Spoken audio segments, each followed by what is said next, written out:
ঘটনাটি ঘটে একজন লঞ্চ ড্রাইভারের সাথে, তবে বর্তমানে তিনি ট্যাক্সি চালান। এই ঘটনার পর থেকে তিনি লঞ্চ চালানো বন্ধ করে দেন। 90 দশকের ঘটনা। ঢাকা টু বরিশাল রুটে লঞ্চ চালাতেন তিনি। তো একদিন তিনি লঞ্চ নিয়ে বরিশাল থেকে ঢাকায় আসলেন, কারণ তিনি ঢাকা থেকে যাত্রী নিয়ে বরিশাল যাবেন। লঞ্চটি ঘাটে রেখে ফ্রেশ হয়ে খাবার টাবার খেয়ে ওনার কেবিনে শুয়ে রইলেন। কিছুক্ষণ পরে একজন লোক এসে তাকে ডাকলেন এবং লোকটি তাকে বললেন একটা লাশ লঞ্চ দিয়ে নিয়ে যেতে হবে। ড্রাইভার সাহেব তখন বললেন, দেখেন, লঞ্চ দিয়ে আমরা তো যাত্রী আসা নেওয়া করি, আপনি যদি লঞ্চে লাশ নিয়ে যেতে চান তাহলে তো কোনো যাত্রী লঞ্চে উঠবে না। লোকটি তখন বলল, আমি রিজার্ভ লঞ্চ নিব, আপনার সব টাকা আমি দিব। ড্রাইভার তখন বলল, ওকে ঠিক আছে, আমার টাকা পাইলেই হলো। লোকটিকে ড্রাইভার বললেন, লাশ কখন নিয়ে আসবেন? লোকটি বলল, সন্ধ্যা 6টার দিকে। লোকটি নৌকায় করে লাশটি এনে লঞ্চে ওঠালেন। যখন লাশটিকে লঞ্চে ওঠানো হলো, ড্রাইভার তখন খেয়াল করলেন লঞ্চটি একটু কেঁপে উঠল এবং লঞ্চটি যখন যাত্রা শুরু করলো, লঞ্চটি স্বাভাবিকের থেকে একটু আস্তে আস্তে চলছে। ড্রাইভার বিষয়গুলো স্বাভাবিকভাবেই নিলেন। আসল ঘটনা শুরু হলো রাত 11টার পর থেকে। যথারীতি লঞ্চ চলছে। বলে রাখা ভালো, ড্রাইভারের স্মোক করার অভ্যাস ছিল, তাই তিনি সিগারেট খাচ্ছিলেন আর ড্রাইভ করছিলেন। তখন তিনি একটা বিষয় খেয়াল করলেন, তার আশপাশটা হঠাৎ অন্ধকার হয়ে গেল। তার ড্রাইভিং রুমে একটা জানালা ছিল, তিনি জানালা খুললেন এবং বাইরে তাকালেন। তিনি দেখলেন বাইরেও সম্পূর্ণ অন্ধকার, কিছুই দেখতে পাচ্ছেন না তিনি। কিন্তু এত অন্ধকার হওয়ার কোনো সম্ভাবনাই ছিল না, কারণ রাতটা ছিল চাঁদনি রাত। তিনি আরও একটা বিষয় খেয়াল করলেন, তার আশেপাশে কোনো নৌকা ট্রলার কিচ্ছু নেই। মনে মনে ভাবলেন, অন্যদিন তো অনেক নৌকা, অনেক আলো থাকে, আজ কেন এমন হচ্ছে? তখন তিনি লঞ্চের সার্চ লাইটটা অন করলেন, যেটি বেশি অন্ধকারের সময় অন করা হয়। কিন্তু তিনি এতেও অবাক হলেন, কারণ সার্চ লাইটটা দিয়েও কিছু দেখা যাচ্ছিল না, এত অন্ধকার ছিল।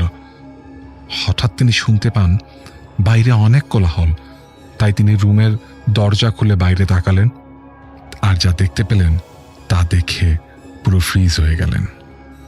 তিনি দেখতে পেলেন 20-25 জন লোক তার সামনে, অর্থাৎ লঞ্চের ওপর হাঁটছে, দৌড়াচ্ছে। তাদের দেখে মনে হচ্ছে লোকগুলো যেন পাগল। লোকগুলোর কোনো বর্ণনাই তিনি দিতে পারেন নাই। তাদের মুখ ছিল খুবই বিভৎস, বিদঘুটে, পরনে ছিল সাদা কাপড়। লোকগুলোর অবস্থা এমন ছিল যে কোনো ত্রাণ বিতরণের সময় মানুষ যেমন হইচই করে কে কার আগে নেবে, ঠিক সেরকম। তিনি তাড়াতাড়ি রুম থেকে বের হলেন এবং দেখতে পেলেন লঞ্চটি সম্পূর্ণ অন্ধকার, কোথাও কোনো আলো নেই। তাই তিনি ইঞ্জিন রুমে যান বেল বাজানোর জন্য, কিন্তু তিনি সেখানে গিয়ে দেখেন বেলের তারটা কাটা। এখানে আরও বড় ধাক্কা খান তিনি। ইঞ্জিন রুম থেকে যখন তিনি বের হয়ে আসবেন, তখন তিনি খেয়াল করেন একটা সাদা কাপড়ে মোড়ানো কি যেন তার দিকে তাকিয়ে আছে। তিনি ভালো করে খেয়াল করে দেখেন এটা হলো সেই লাশটি যেটিকে লঞ্চে ওঠানো হয়েছিল। তা দেখে তিনি আর দাঁড়িয়ে না থেকে এক দৌড়ে লঞ্চের স্টাফদের কেবিনের দিকে ছুটে যান এবং স্টাফদের ডাকতে থাকেন। স্টাফরা বের হওয়ার পর তিনি জিজ্ঞাসা করেন লাশ কই, কিন্তু স্টাফরা বলে লাশ তো কফিনের ভেতরের জায়গাতেই আছে। সবাইকে নিয়ে তিনি লাশের কাছে যান, গিয়ে দেখেন সবই ঠিক আছে, আলো জ্বলছে, কোথাও কোনো কোলাহল নেই। তবে তিনি একটা বিষয় খেয়াল করেন, সেটা হলো রাত প্রায় 3টা বাজে আর লঞ্চটিও অলরেডি পদ্মা প্রায় পার হয়ে গেছে। এখানে 11টা থেকে 3টা, মাঝে 4 ঘন্টা সময়, আর লঞ্চটি ছিল মেঘনায়। কিভাবে পদ্মা পার হয়ে গেল তিনি কিছুই মিলাতে পারছিলেন না। কিন্তু ঘটনাটা এখানেই শেষ হলো না। লঞ্চ যথারীতি এগিয়ে যাচ্ছে। হঠাৎ ভোলার কাছাকাছি এসে লঞ্চটি থেমে গেল। তিনি খেয়াল করে দেখেন লঞ্চটি একটি চরের মধ্যে আটকিয়ে গেছে, কিন্তু এটা মোটেও সম্ভব ছিল না, কারণ তখন ছিল ভরা বর্ষা আর নদীতে পানি থই থই করছিল। তিনি এবার আরো বেশি অবাক হন। ঠিক তখনই তিনি শুনতে পান তার একজন ক্রু তাকে ডাকছে। তিনি বের হন এবং দেখেন লাশটি যে লোকটি নিয়ে এসেছিল সেই লোকটি কান্না করছে। তিনি তার কাছে যান এবং তাকে জিজ্ঞাসা করেন, কাঁদেন কেন? লোকটি বলে, লাশ নাই। তিনি অবাক হয়ে যান। তিনিও গিয়ে দেখেন সত্যিই লাশ নাই, কফিনটা খোলা অবস্থায় পড়ে আছে। তখন তিনি বলেন, কি আজব, লাশ কই গেল? মাঝ নদীর মধ্যে তো কেউ লঞ্চ চুরি করতে আসবে না, আর এটা সম্ভবও না। কিন্তু লাশ নেই তো নেই, সম্পূর্ণ গায়েব। তখন লোকটিকে জিজ্ঞেস করেন কি হয়েছিল। লোকটি বলে, লঞ্চটি যখন থেমে গিয়েছিল আমি তখন দেখতে চাই সমস্যাটা কি হয়েছে।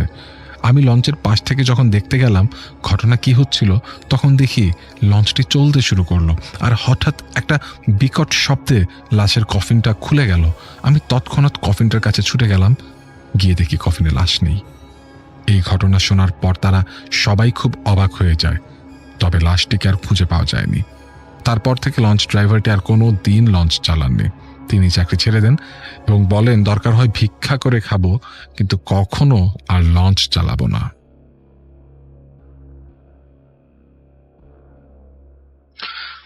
থ্যাংক ইউ রাসেল ভাই। আমার সেকেন্ড ঘটনাটা হচ্ছে নোয়াখালীর একটা ঘটনা।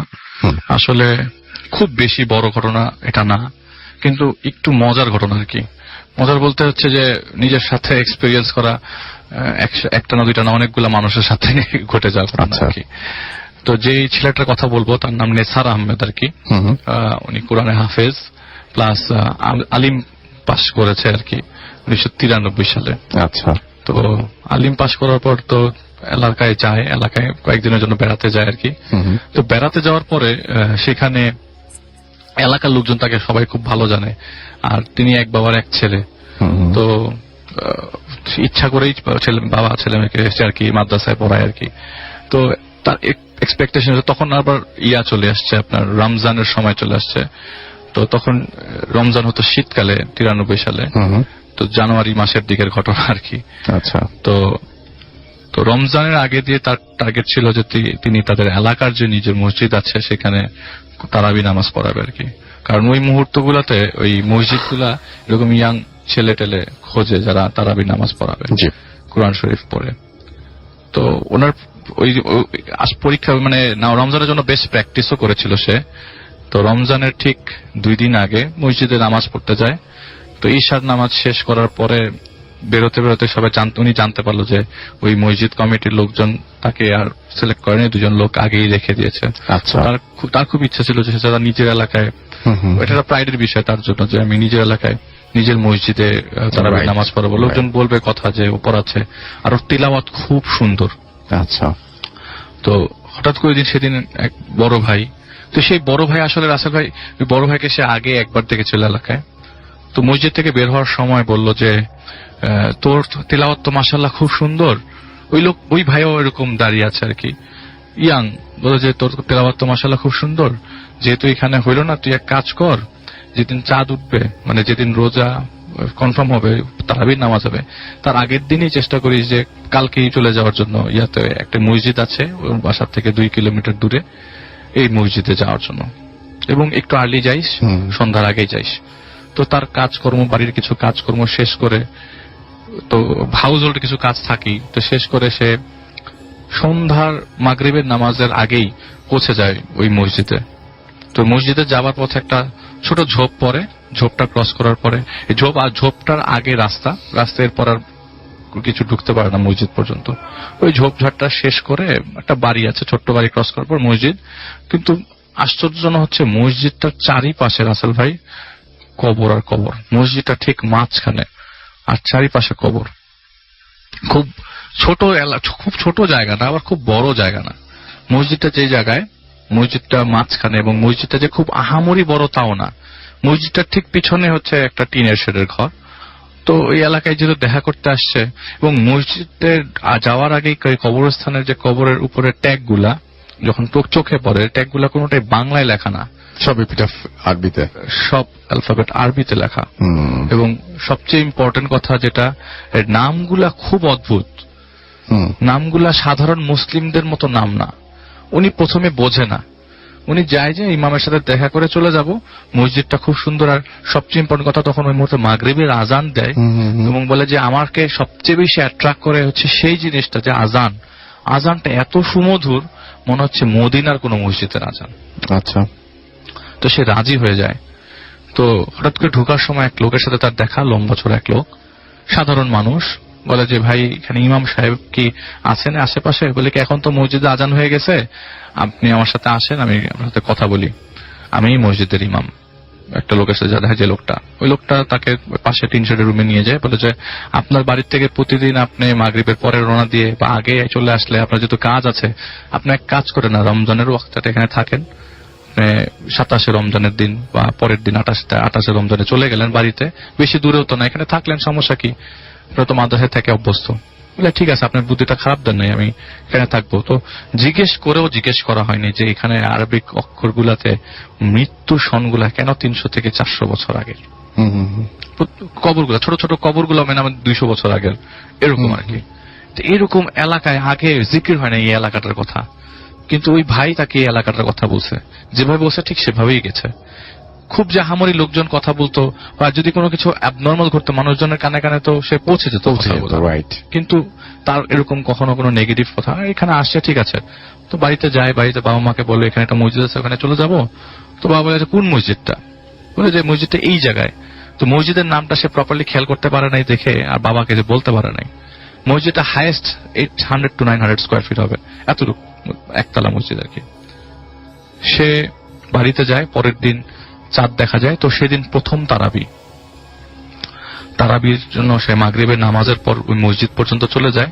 তো তার সাথে কিছু জিনিসপত্র ছিল, ব্যাগট্যাগ ছিল, কিছু খাওয়া দাওয়া ছিল, জগ, কলসির মতো নাকি জগ আর কি, পানি খাওয়ার জগ টগ, কিছু বাসন কাসন ছিল।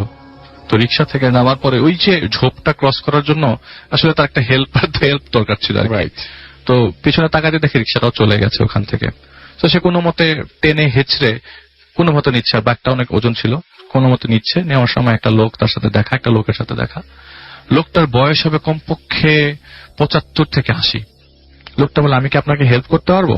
বলে আচ্ছা ঠিক আছে, আমার হাতে তো অনেক কিছু, আপনি এই হালকা জিনিসটা ধরেন, একটু ধরলেই হবে। তো জগের যে জিনিসটা তাকে ওই ব্যাগটা দিল। তো সে হেঁটে হেঁটে ওই মসজিদের কাছে যেতেই বলে যে আপনি মসজিদ পর্যন্ত যান, আমি আসছি, বেশি দূর না, তো আপনি এখন তো যেতে পারবেন। তো তার হাতে দিয়ে একটা আঙ্গুলের মধ্যে ওই ছালার বস্তাটা আটকে দিয়ে সে একটু আগাতে গিয়ে বললো যে দেখি ওনাকে ধন্যবাদ দিব। মাথা ঘুরতে দেখে যে একটা কবরের মধ্যে একটু আলোকিত কবর, এবং ওই লোকটা কবরটার ভিতরে ঢুকে গেল নিজের চোখের সামনে দেখলেন? তার চোখের সামনে। আচ্ছা। তখন মাত্র ওই মাগরিবের আজান পড়ে গেল, এশার আজান পড়ে গেল ওই মুহূর্তে। এই লোকটা মানে অন্ধকারের মধ্যে একটু আলোকিত হয়ে গেল জায়গাটা, এবং মানুষটা কবরের ভিতরে ঢুকে গেল। তার খুব অবাক লাগলো, আরে এটা আমি কোন জায়গায় আসলাম। তো কোনো মতে টেনে আল্লাহর নাম নিতে নিতে ওই টিন শেডের ঘরে কোনো মতে একটা কোনায় তার জিনিসগুলো রেখে দৌড়ে গেল মসজিদে। তো অজু করবে, যে পুকুর ঘাটে, মসজিদের পেছনে কবরস্থানটার সাথে একটা ছোট্ট পুকুর, অজু করার জন্য পুকুরে গেছে। যে আমি পা দিচ্ছি, মনে হচ্ছে যে এমন পরিষ্কার পানি, এই পানিগুলো মানে খাওয়ার পানি, এটা দিয়ে অজু করছি। পুকুরের পানি কিন্তু চাইলে রাসূল আপনি বুঝবেন কিরকম, এত পরিষ্কার টলটনে পানি, যেমন কুলি করছে, যে মুখের মধ্যে মিষ্টি পানি এরকম। সে আবার ওই উজুখানাতে ব্যাক করে মসজিদে ঢোকে। তো ঢোকার সময় 4 ওয়াক্ত এশার সুন্নাত নামাজ পড়ে, এবং 2 রাকাত শুকরা নামাজ পড়তে পড়তেই দেখলে যে প্রথম কাতার আস্তে আস্তে সব কাতার ভরে গেল মসজিদের মধ্যে, মানুষজন চলে এসছে। তো হুজুর প্রথমে এশার নামাজ পড়ানোর পর তাকে বলল যে তারাবি স্টার্ট করো। সে তারাবির নামাজ পড়ালো, 20 রাকাত তারাবি নামাজ শেষ করে ভিতর নামাজ হলো। ভিতর নামাজ হওয়ার পর সবাই বের হয়ে যাচ্ছে। সেও ওই দিন তাড়াতাড়ি প্রথম দিন, তো বের হয়ে তার মাল সামানাগুলো ঠিক করে রাখবে, সামানাগুলো ওই রুমে গিয়ে গোছাবে। তো সবার সাথে সেও বেরোচ্ছে। সবচেয়ে মজার বিষয় হচ্ছে যারা সবাই বের হয়ে গেল এবং কেউ কোথাও গেল না, সবাই সবার নিজেদের কবরে ঢুকে গেল। এটা চোখের সামনে? এবং ইমাম সাহেব তখনও মসজিদ থেকে বের হয়, হাফেজ সাহেব নিজে আপনাকে এই ঘটনাটা বলেছেন? নিজে দেখলেন যে প্রত্যেকটা মানুষ যারা এতক্ষণ নামাজ পড়লো তারা সবাই নিজ নিজ কবরে ঢুকে গেল। আমার শরীরের লোম দাঁড়িয়ে যাচ্ছে। উনি বলছে যে আমি কি করব, আমি কিছু বুঝতে পারছি না। রুমের ভিতরে থরথর করে কাঁপতে লাগলাম। আমার কাঁপুনি দেখে সামনে ইমাম সাহেব এসে জিজ্ঞেস করলো, দেখলা তো, তুমি কোনো সমস্যা ফিল করছো নাকি? বলে যে আমি যা দেখলাম তা কি আপনাকে বললে আপনি বিশ্বাস করবেন? বলে তুমি যা জানো আমিও তা জানি। বলে যে আমারও কবর পাশে। এটাও শোনার পর ওনার মাথাতে আর আমারও কবর পাশে, আমিও তোমার সাথে থাকবো না, তোমাকে এখানে একা থাকতে হবে, আমারও কবর পাশে।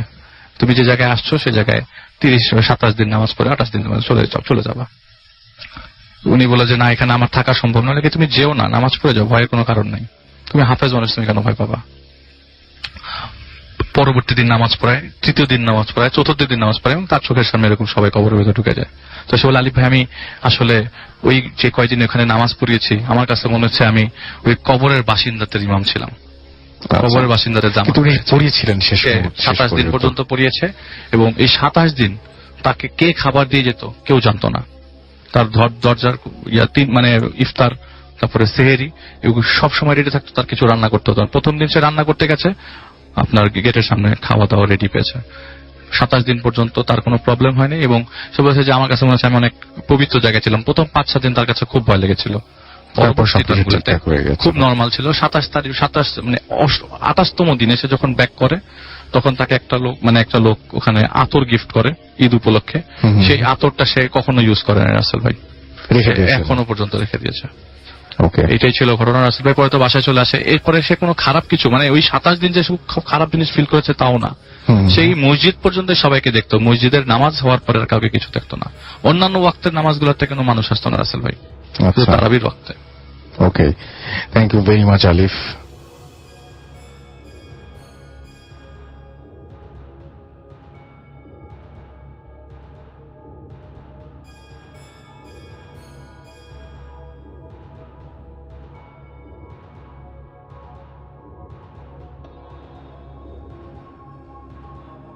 আসসালামু আলাইকুম, আপনাদের সবাইকে সাদর আমন্ত্রণ জানাচ্ছি। আমি আহমেদ বাবু।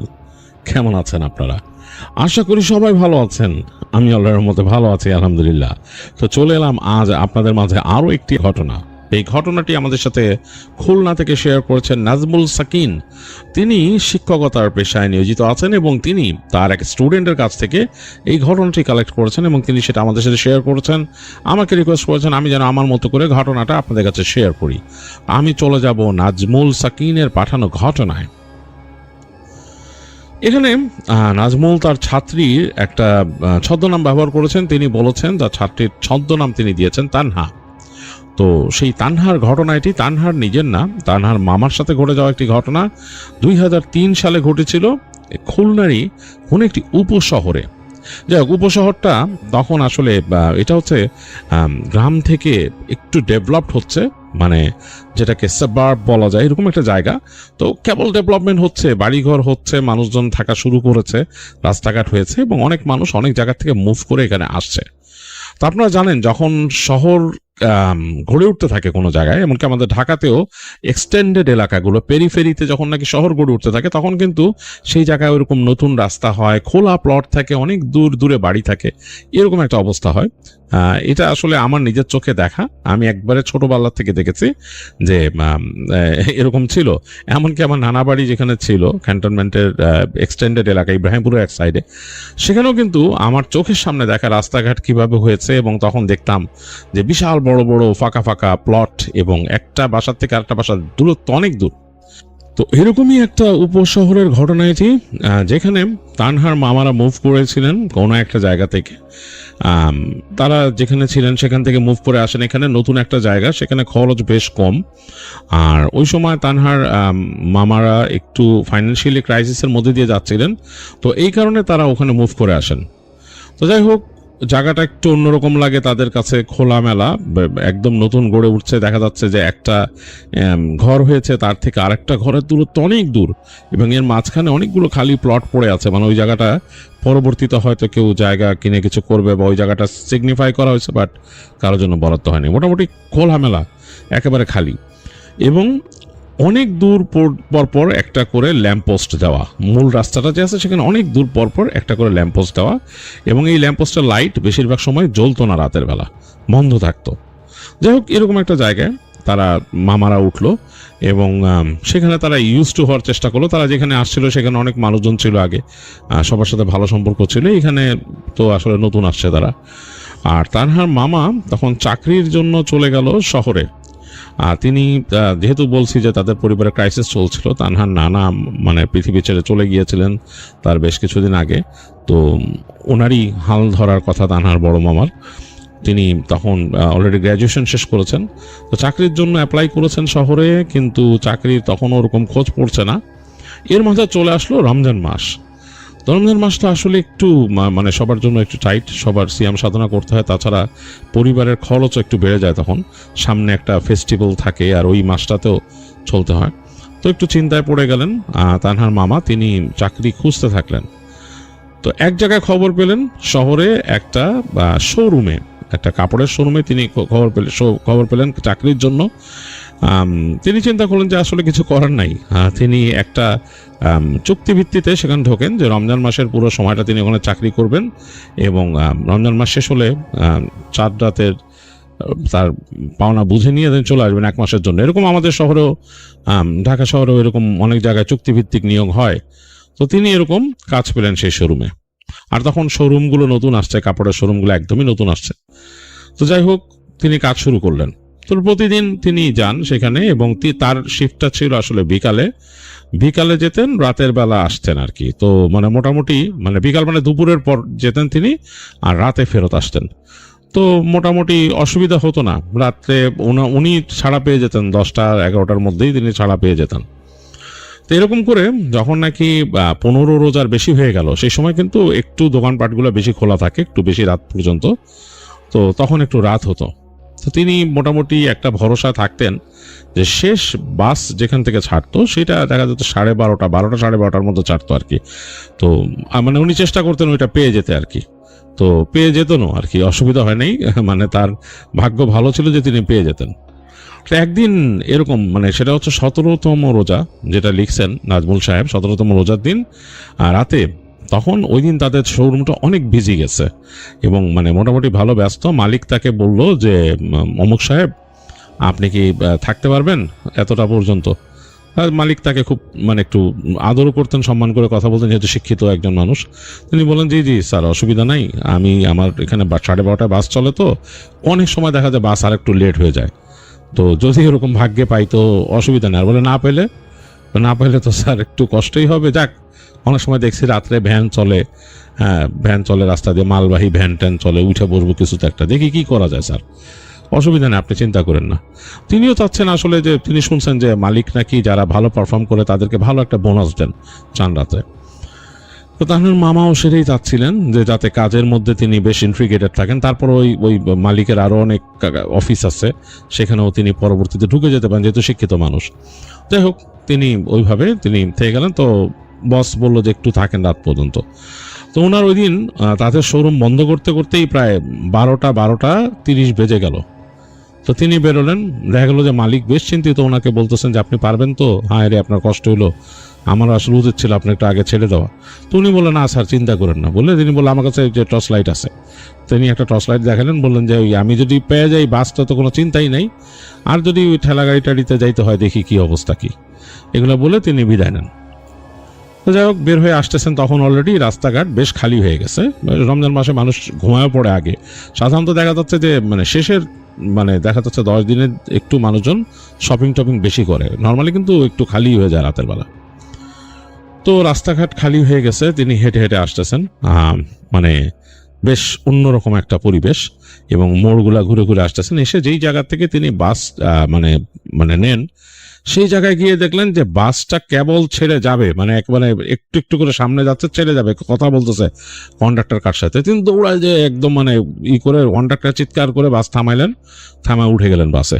আর ভাবলেন যে বাহ, পাইলাম তো, যা বাস পেয়ে গেছি, বাস আর চিন্তা নাই।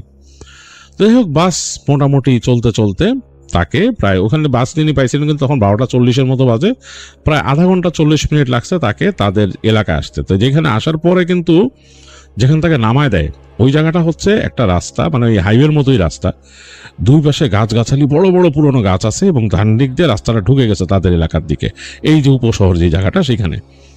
এবং সেই উপশহরের ওই জায়গাটা মানে ঢোকার পরে তখন মনে হবে যে একটা কাইন্ড অফ গার্ডেনের মতো, বোটানিক্যাল গার্ডেন টাইপের আর কি, গাছগাছালি, মাঝখান দিয়ে রাস্তা চলে গেছে, মানুষজন নাই। এবং ওই যে বললাম ল্যাম্পপোস্ট জ্বলে আবার জ্বলে না এরকম, মানে আর সেই ল্যাম্পপোস্টের মধ্যে তখন জ্বলতে হচ্ছে নিয়ন লাইট লাগাইতো আর কি।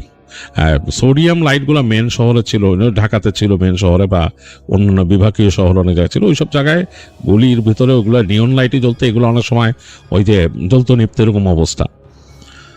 তো তিনি হেঁটে ঢুকছেন এবং ঢুকেই দেখলেন যে পুরা রাস্তারই বাতি নিভানো ওই দিন, মানে বাতি নাই, পুরা অন্ধকার, ঘুরঘুরটি অন্ধকার। ঝিঝি পোকা ডাকতেছে, বেশ ঝিঝি ঝিঝি করে ঝিঝি পোকা ডাকতেছে গাছগুলো রাস্তার মধ্যে আশেপাশে।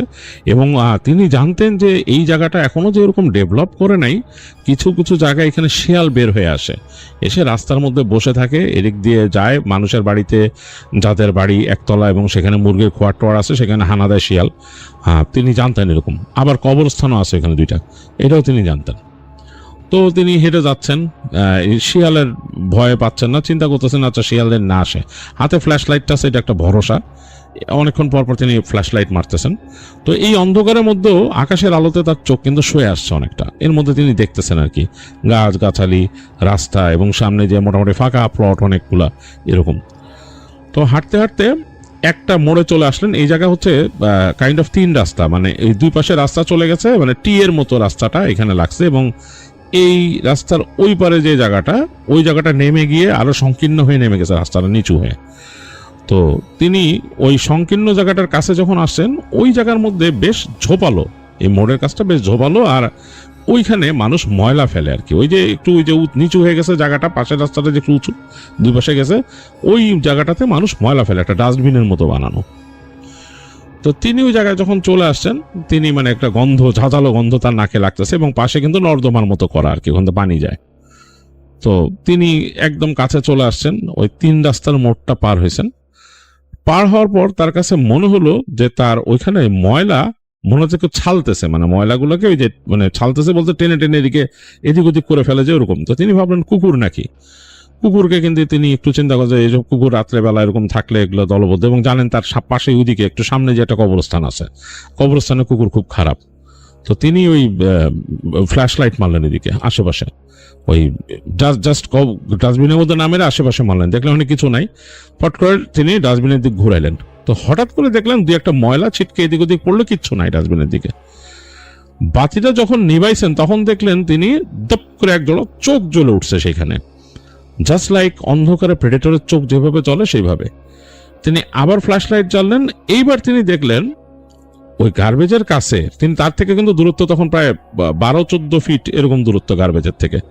তিনি দেখতেছেন গার্বেজের কাছে কিছু একটা রোমস, মানে 1 সেকেন্ডের জন্য দেখছেন রোমস, এবং সেই শরীরটা ধুলো, মানে ধূসর টাইপের আর কি রোমগুলা, এবং অনেকটা শিম্পাঞ্জি যেরকম হয় সেরকম, কিন্তু আরো অনেক বড় সাইজ, লাইক বন মানুষ বলা চলে এরকম সাইজ, এবং সেটা চোখগুলা ভাটার মতো জ্বলতেছে, দাঁতগুলা তীক্ষ্ণ, তার দিকে তাকায় আছে।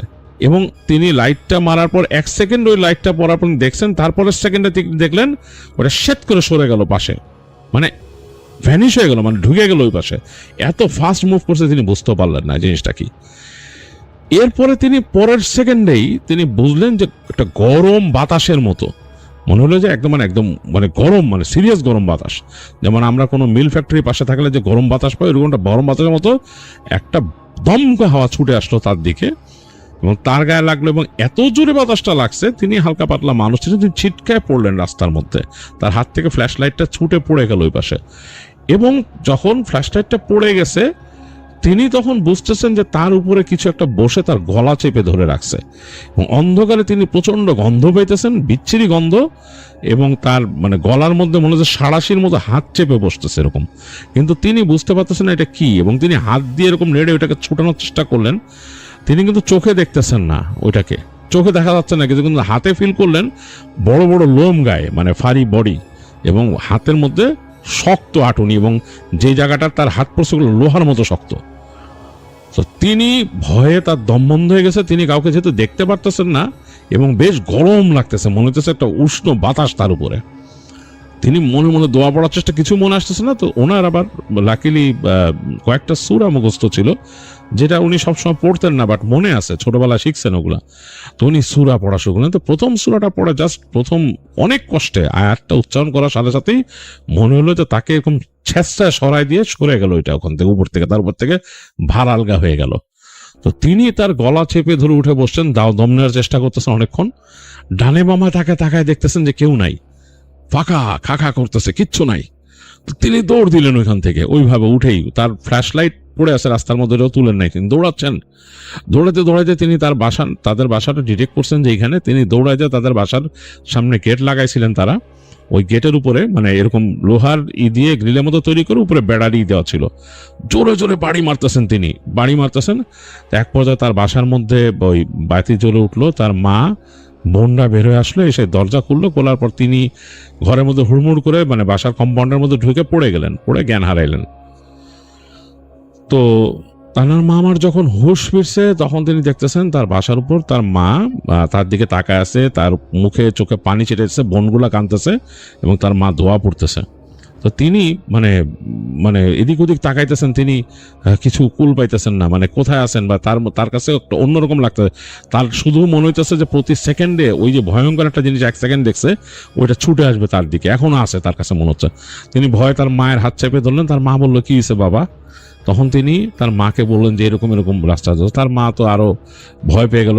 তিনি কান্নাকাটি করতে করতে দোয়া পড়ে পড়ে ফু দিচ্ছেন ছেলেকে, বোনরাও দোয়া পড়ে ফু দিতেছে। এবং এইভাবেই তাদের রাতটা কাটলো। তিনি এই মানে ঘোরের মধ্যে এবং দুঃস্বপ্ন দেখলেন রাত্রেবেলা অনেক। তো সকাল হলো, তার শরীর জ্বরে পুড়ে যাচ্ছে। তো তার মা প্রতিবেশী দিয়ে খবর দিলেন এক মৌলানা সাহেবকে।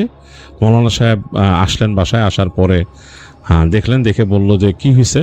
তো তিনি বললেন যে এরকম এরকম। তো মৌলানা সাহেব বললো যে আপনি রাত্রেবেলা আসতেছেন, ওই যে ডাস্টবিনের কাছে ওইটা খারাপ জায়গা, যাই হোক ওনাকে রুকাইয়া করতে হবে। তো তিনি বললেন আমি আসরের পরে এসে রুকাইয়া করব। তো শরীর খুব খারাপ, এই অবস্থা করা যাবে কিনা কে জানে, ওষুধ টষুধ খাইতে বললো ওনাকে। আসরের পর মৌলানা সাহেব আসলেন সাথে আরেকজন হুজুরকে নিয়ে এবং এসে ওনাকে রুকাইয়া করলেন। তো রুকাইয়া করার পরে তখন ওনার উপরে নাকি ওই জিনিসটা আসছে, এসে নাকি বলতেছে যে সেটা একটা খারাপ জিন ছিল। সে ওই 3 রাস্তার মোড়ে ওই জায়গায় তার বাসস্থান ছিল আগে। তো ওইটারে মানুষ এখন ময়লা ফেলার জায়গা বানাইছে এবং সে মানে খুবই বিরক্ত এবং সে ওই এসে তার গায়ের মধ্যে আলো মারছে ডিরেক্টলি। এটা তার পছন্দ হয় নাই এবং তার পথ মারাইছে। তো সুতরাং তাকে সে আক্রমণ করছে, তানহার মামাকে, এবং সে তাকে ক্ষতি করবে, সেই রাস্তাতে চলাফেরা করলে ক্ষতি করবে। মৌলানা সাহেব অনেক তার সাথে ডিবিট করেন, অনেকেই করেন। লাস্টে তার সাথে দফা রফা হয়, তাকে মিষ্টি দিতে হবে এবং সে মিষ্টি দিলে এটাকে ভুলে যাবে আর কি। তো যাই হোক, তারা নাকি এরকমভাবে মিষ্টি দেওয়ার ব্যবস্থা করে এবং মিষ্টি দেওয়ার পরে ওইটা আর পরে মানে ক্ষতি করে নাই। তানহার মামা অনেকদিন অসুস্থ ছিলেন বাসায় এবং অনেকদিন মানে প্রায় 5-7 দিন অসুস্থ ছিলেন। তারপর তিনি অনেক কষ্টে আরেকজনের সাহায্য নিয়ে অফিসে যান, তার কাজের জায়গায়। তার মালিককে অলরেডি খবর দেওয়া হয়েছিল যে তার রাস্তার মধ্যে একটা ইনসিডেন্ট হয়েছে। তো মালিক তাকে দেখে একদম অবাক হয়ে যান যে এই কয়দিনে লোকটা এইভাবে অসুস্থ হয়ে গেছে। তো তিনি বললেন মালিককে একলা যায়। মালিক বললেন যে আসলে রাত বিরাতে বাসা যাওয়া আসলে কঠিন, এখন কি করবেন? তো বললো যে আমি তো মনে হয় স্যার আর পারতেছি না। তো মালিক তখন তাকে বলে যে যাক, আপনি এখন পারা লাগবে না, আর আপনাকে আমি পুরা যে আপনার যে বেতনটা ছিল এই পর্যন্ত দিয়ে দিতেছি। আপনি একজন শিক্ষিত মানুষ, আপনি এই ঈদের পরে যোগাযোগ করবেন, আপনাকে আমি আমাদের অ্যাকাউন্টসের কোথাও চাকরি দিয়ে দিব বলে তার মামাকে তিনি দিয়ে তার পেমেন্ট দিয়ে তাকে থ্যাংক ইউ দিয়ে তাকে বিদায় দেন। আর তানার মামা মনে মনে মানে বেশ খুশি হন যে তার আসলে মানে আল্লাহ ব্যবস্থা করে দিছে তার। তো তিনি যাই হোক স্যালারিটা পেয়ে যান, তার যে পুরো স্যালারিটাই দিচ্ছেন তাকে, ঈদের একমাত্র বোনাস সহ দিচ্ছেন। তিনি ভালো পারফর্ম করছেন তাই।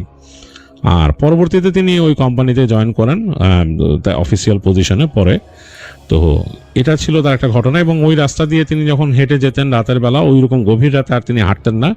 এবং ওই এলাকার অনেক মানুষ নাকি ওখানে ভয় পেয়েছে এবং ওই জিনটাকে দেখছে, ভয়ঙ্কর একটা সে জিন, এবং ওইখানে সে থাকতো। তো এখন ওই এলাকা নাকি চেঞ্জ হয়ে গেছে অনেক।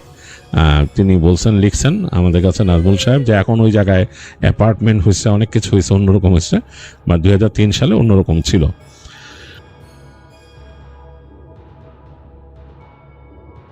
ধন্যবাদ রাসেল ভাই আমাকে ঘটনা বলার সুযোগ দেওয়ার জন্য। আমার নাম হচ্ছে রিপন, আমি আদিতমণি লালমিহাট থেকে এসেছি। রাসেল ভাই, আজকে যে ঘটনাটা আমি আপনাকে শেয়ার করব, এই ঘটনাটা আমাকে শেয়ার করেছেন, তার নাম হচ্ছে শাকিল। তো শাকিল ভাইয়ের বাসা হচ্ছে নোয়াখালী জেলার চাটখিল উপজেলার পাঁচগ্রাম গ্রামে। এটা হচ্ছে পাঁচগাঁও গ্রামে। তো শাকিল ভাই একবার ব্যবসায়িক কাজে ঢাকা থেকে বরিশাল যাওয়ার পথে লঞ্চে যে অভিজ্ঞতার সম্মুখীন হয়েছিলেন সেটাই তিনি আমাকে শেয়ার করেছেন। আমি আজকে সেই ঘটনাটা আপনাকে শোনাবো। তো আমি ঘটনায় চলে যাচ্ছি। শাকিল ভাই গত শীতে শুরুতে ঢাকা সদরঘাট থেকে বরিশালের উদ্দেশ্যে একটা বড় লঞ্চে রওনা হন। তিনি লঞ্চে 3 তলায় একটি সিঙ্গেল কেবিন নিয়েছিলেন। কেবিন নাম্বার ছিল হচ্ছে 307। তো সারাদিনে খাটাখাটনির পর তিনি বেশ ক্লান্ত ছিলেন, তাই লঞ্চ ছাড়ার কিছুক্ষণ পরেই কেবিনে ঢুকে দরজা আটকে তিনি শুয়ে পড়েন। তো বাইরে তখন লঞ্চের ইঞ্জিনের একটানা শব্দ এবং আর হচ্ছে মেঘনা নদীর ঢেউয়ের একটু করে শব্দ শোনা যাচ্ছিল। তো রাত তখন আনুমানিক 1:30। শাকিল ভাইয়ের হঠাৎ ঘুম ভেঙে গেল। একটা অদ্ভুত অনুভূতি হলো তার মনে হলো যে কেবিনের ভেতরটা অস্বাভাবিক রকমের ঠান্ডা হয়ে গেছে, যেন কেউ এসির তাপমাত্রা একদম কমিয়ে দিয়েছে।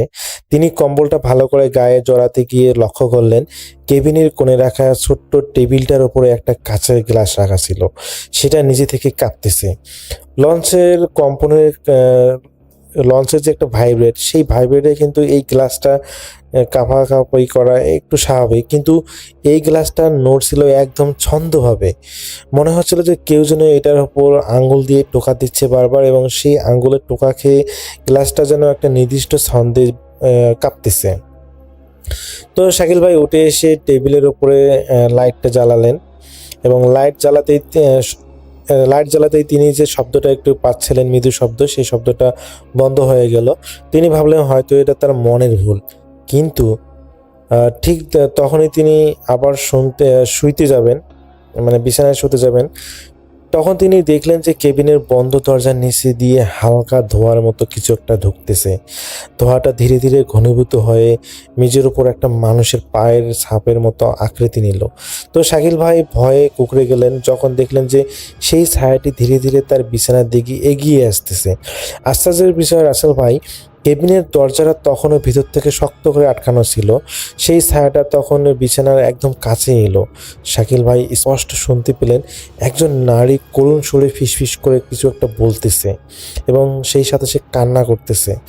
তো শাকিল ভাই দরজার দিকে দৌড়ে যাওয়ার চেষ্টা করলেন, কিন্তু তিনি দেখলেন তার পা দুটো কেবিনের মেঝের সাথে যেন আঠা দিয়ে আটকে গিয়েছে। তার মনে হচ্ছে যে তার শরীরে কোনো শক্তি পাচ্ছেন না, বা পায়ে কোনো শক্তি পাচ্ছেন না যে তিনি দৌড়ে যাবেন। তো রাসেল ভাই, ঘটনা এখানেই শেষ নয়। শাকিল ভাই যখন দেখলেন তার পা দুটো মেঝের সাথে থেকে তিনি তুলতে পারতেছেন না, বা কোনো কারণে কোনোভাবেই তিনি শক্তি পাচ্ছেন না, তখন তার বুকের ধড়ফড়ানি যেন কয়েক গুণ বেড়ে গেল। তিনি চিৎকার করতে চাইলেন, কিন্তু তিনি দেখলেন যে তার চিৎকার করলেন, কিন্তু মনে হচ্ছে যে গলা দিয়ে কোনো শব্দ বের হচ্ছে না। সেই ছায়াটি এবার দেয়ালের উপর থেকে সরে এসে ঠিক শাকিল ভাইয়ের মুখোমুখি দাঁড়ালো।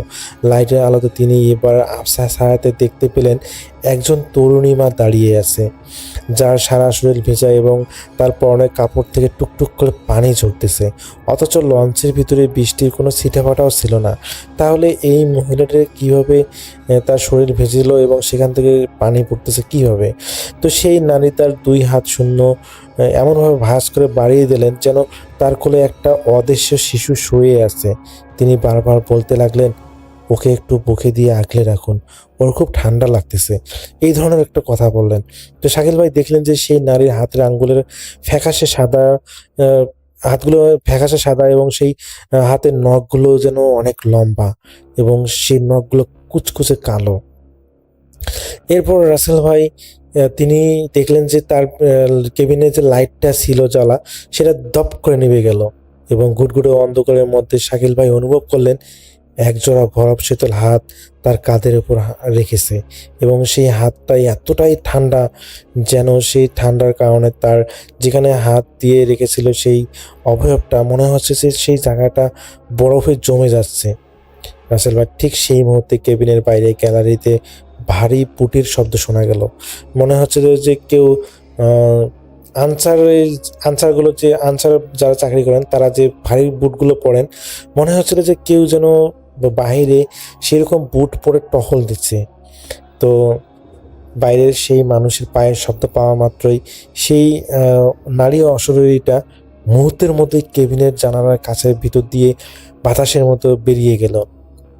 শাকিল ভাই অনুভব করলেন তার পায়ের উপর থেকে সেই অদৃশ্য চাপটা সরে গেছে, যেটা তিনি তার পাগুলোকে অবশ মনে হয়েছিল, এখন এটা তিনি একটু একটু করে তার পায়ে শক্তি ফিরে পেলেন।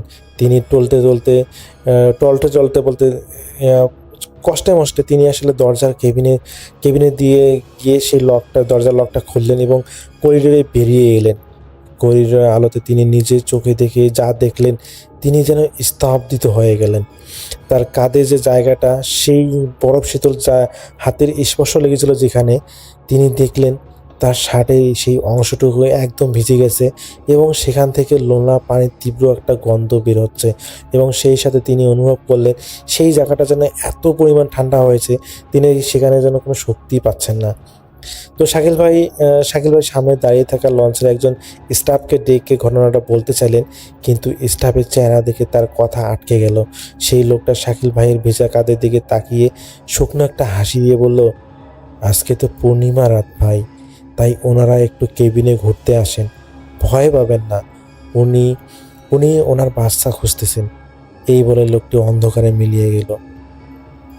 তো শাকিল ভাই এটা দেখে তো প্রচণ্ড পরিমাণে ভয় পেলেন যে এটা তার সাথে কি হচ্ছে। প্রথমে সেই অবয়ব মেয়েটা আসলো, যেটা এখন সেই মেয়েটা নেই, এবং সেই মেয়েটার পরে এখন এই স্টাফটা আবার কোথায় মিলিয়ে গেল। তিনি রাসেল ভাই এতটাই পরিমাণ ভয় পান, তিনি সেই কেবিনের মধ্যে আর থাকেননি।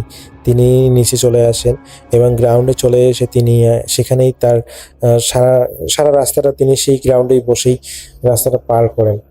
তো রাসেল ভাই পরবর্তীতে ওখানে তো আপনার রাস্তা পার হওয়ার পর যখন তিনি লঞ্চে ঘাটে পৌঁছান, তো তখনই শাকিল ভাই একজনকে জিজ্ঞেস করেন, আচ্ছা এইরকম আমার সাথে ঘটেছে, এটা কি স্বাভাবিক নাকি কোনো কাহিনী, আপনি কি কিছু বলতে পারবেন? তো সেই যাকে জিজ্ঞেস করেছিল তো সেই লোকটা ছিল আসলে এখানকার স্থানীয়। তো তিনি বলেন যে হ্যাঁ, এরকম আমরা মাঝে মাঝে ঘটনা শুনতে পাই। আসলে ওই 307 নম্বর রুমে কোনো একটা মেয়ে ছিল বাচ্চা সহ, আসলে কেবিনে শুধু সেই মেয়েটা এবং বাচ্চাটা ছিল। কোনো একটা দুর্ঘটনার কারণে, মানে একটা লঞ্চের সাথে আরেকটা লঞ্চের ধাক্কা খাওয়ার কারণে আসলে সেই কেবিনের বারান্দা থেকে সেই মহিলা এবং বাচ্চাটা পড়ে যায় এবং আজ পর্যন্ত নাকি তাদেরকে খুঁজে পাওয়া যায়নি। তো দেখা যায় যে এই কেবিনে নাকি যারা আসলে বিশেষ করে এককভাবে আসলে যারা যাত্রা করেন তাদের সাথে নাকি এই ধরনের ভৌতিক ঘটনাগুলো মাঝে মাঝে শোনা যায়। তো তিনি সেই লোকটা বললেন। তো তিনি এ পর্যন্ত নাকি আজকের ঘটনা সহ প্রায় 3 জনের কাছ থেকে তিনি একই রকমভাবে ঘটনা শুনলেন। তো শাকিল ভাই তো খুবই ভয় পেয়ে যান এই ঘটনাটা শোনার পর, যে তাহলে মনে হয় সেই মেয়েটার আত্মা বা সেই কারেন্ট জিন হয়তো এখানে এই মানুষগুলোর সাথে সমস্যার সৃষ্টি করতেছে, এটা তিনি চিন্তা করে নেন। তো পরবর্তীতে যখন তিনি আবার ঢাকায় ফেরেন, তখন তিনি সেই লঞ্চের নিচতলাতেই তিনি ভাড়া নেন, আসলে উপরে আর আসলে তিনি কেবিন ভাড়া নেননি। তো এরপরে আসলে রাসেল ভাই, শাকিল ভাই ব্যবসায়িক কাজে অনেক প্রয়োজনে যাওয়া আসা করেছেন লঞ্চ দিয়ে, কিন্তু এটাই তার ছিল জীবনে একটা ভৌতিক ঘটনা যেটা লঞ্চে হয়েছিল। তো আমি জানি না ঘটনাটা শ্রোতারা কীভাবে নেবেন, তবে এটা ছিল শাকিল ভাইয়ের একটা বাস্তব ঘটনা, তিনি শেয়ার করেছেন আমাকে। তো এই ছিল রাসেল ভাই ঘটনা।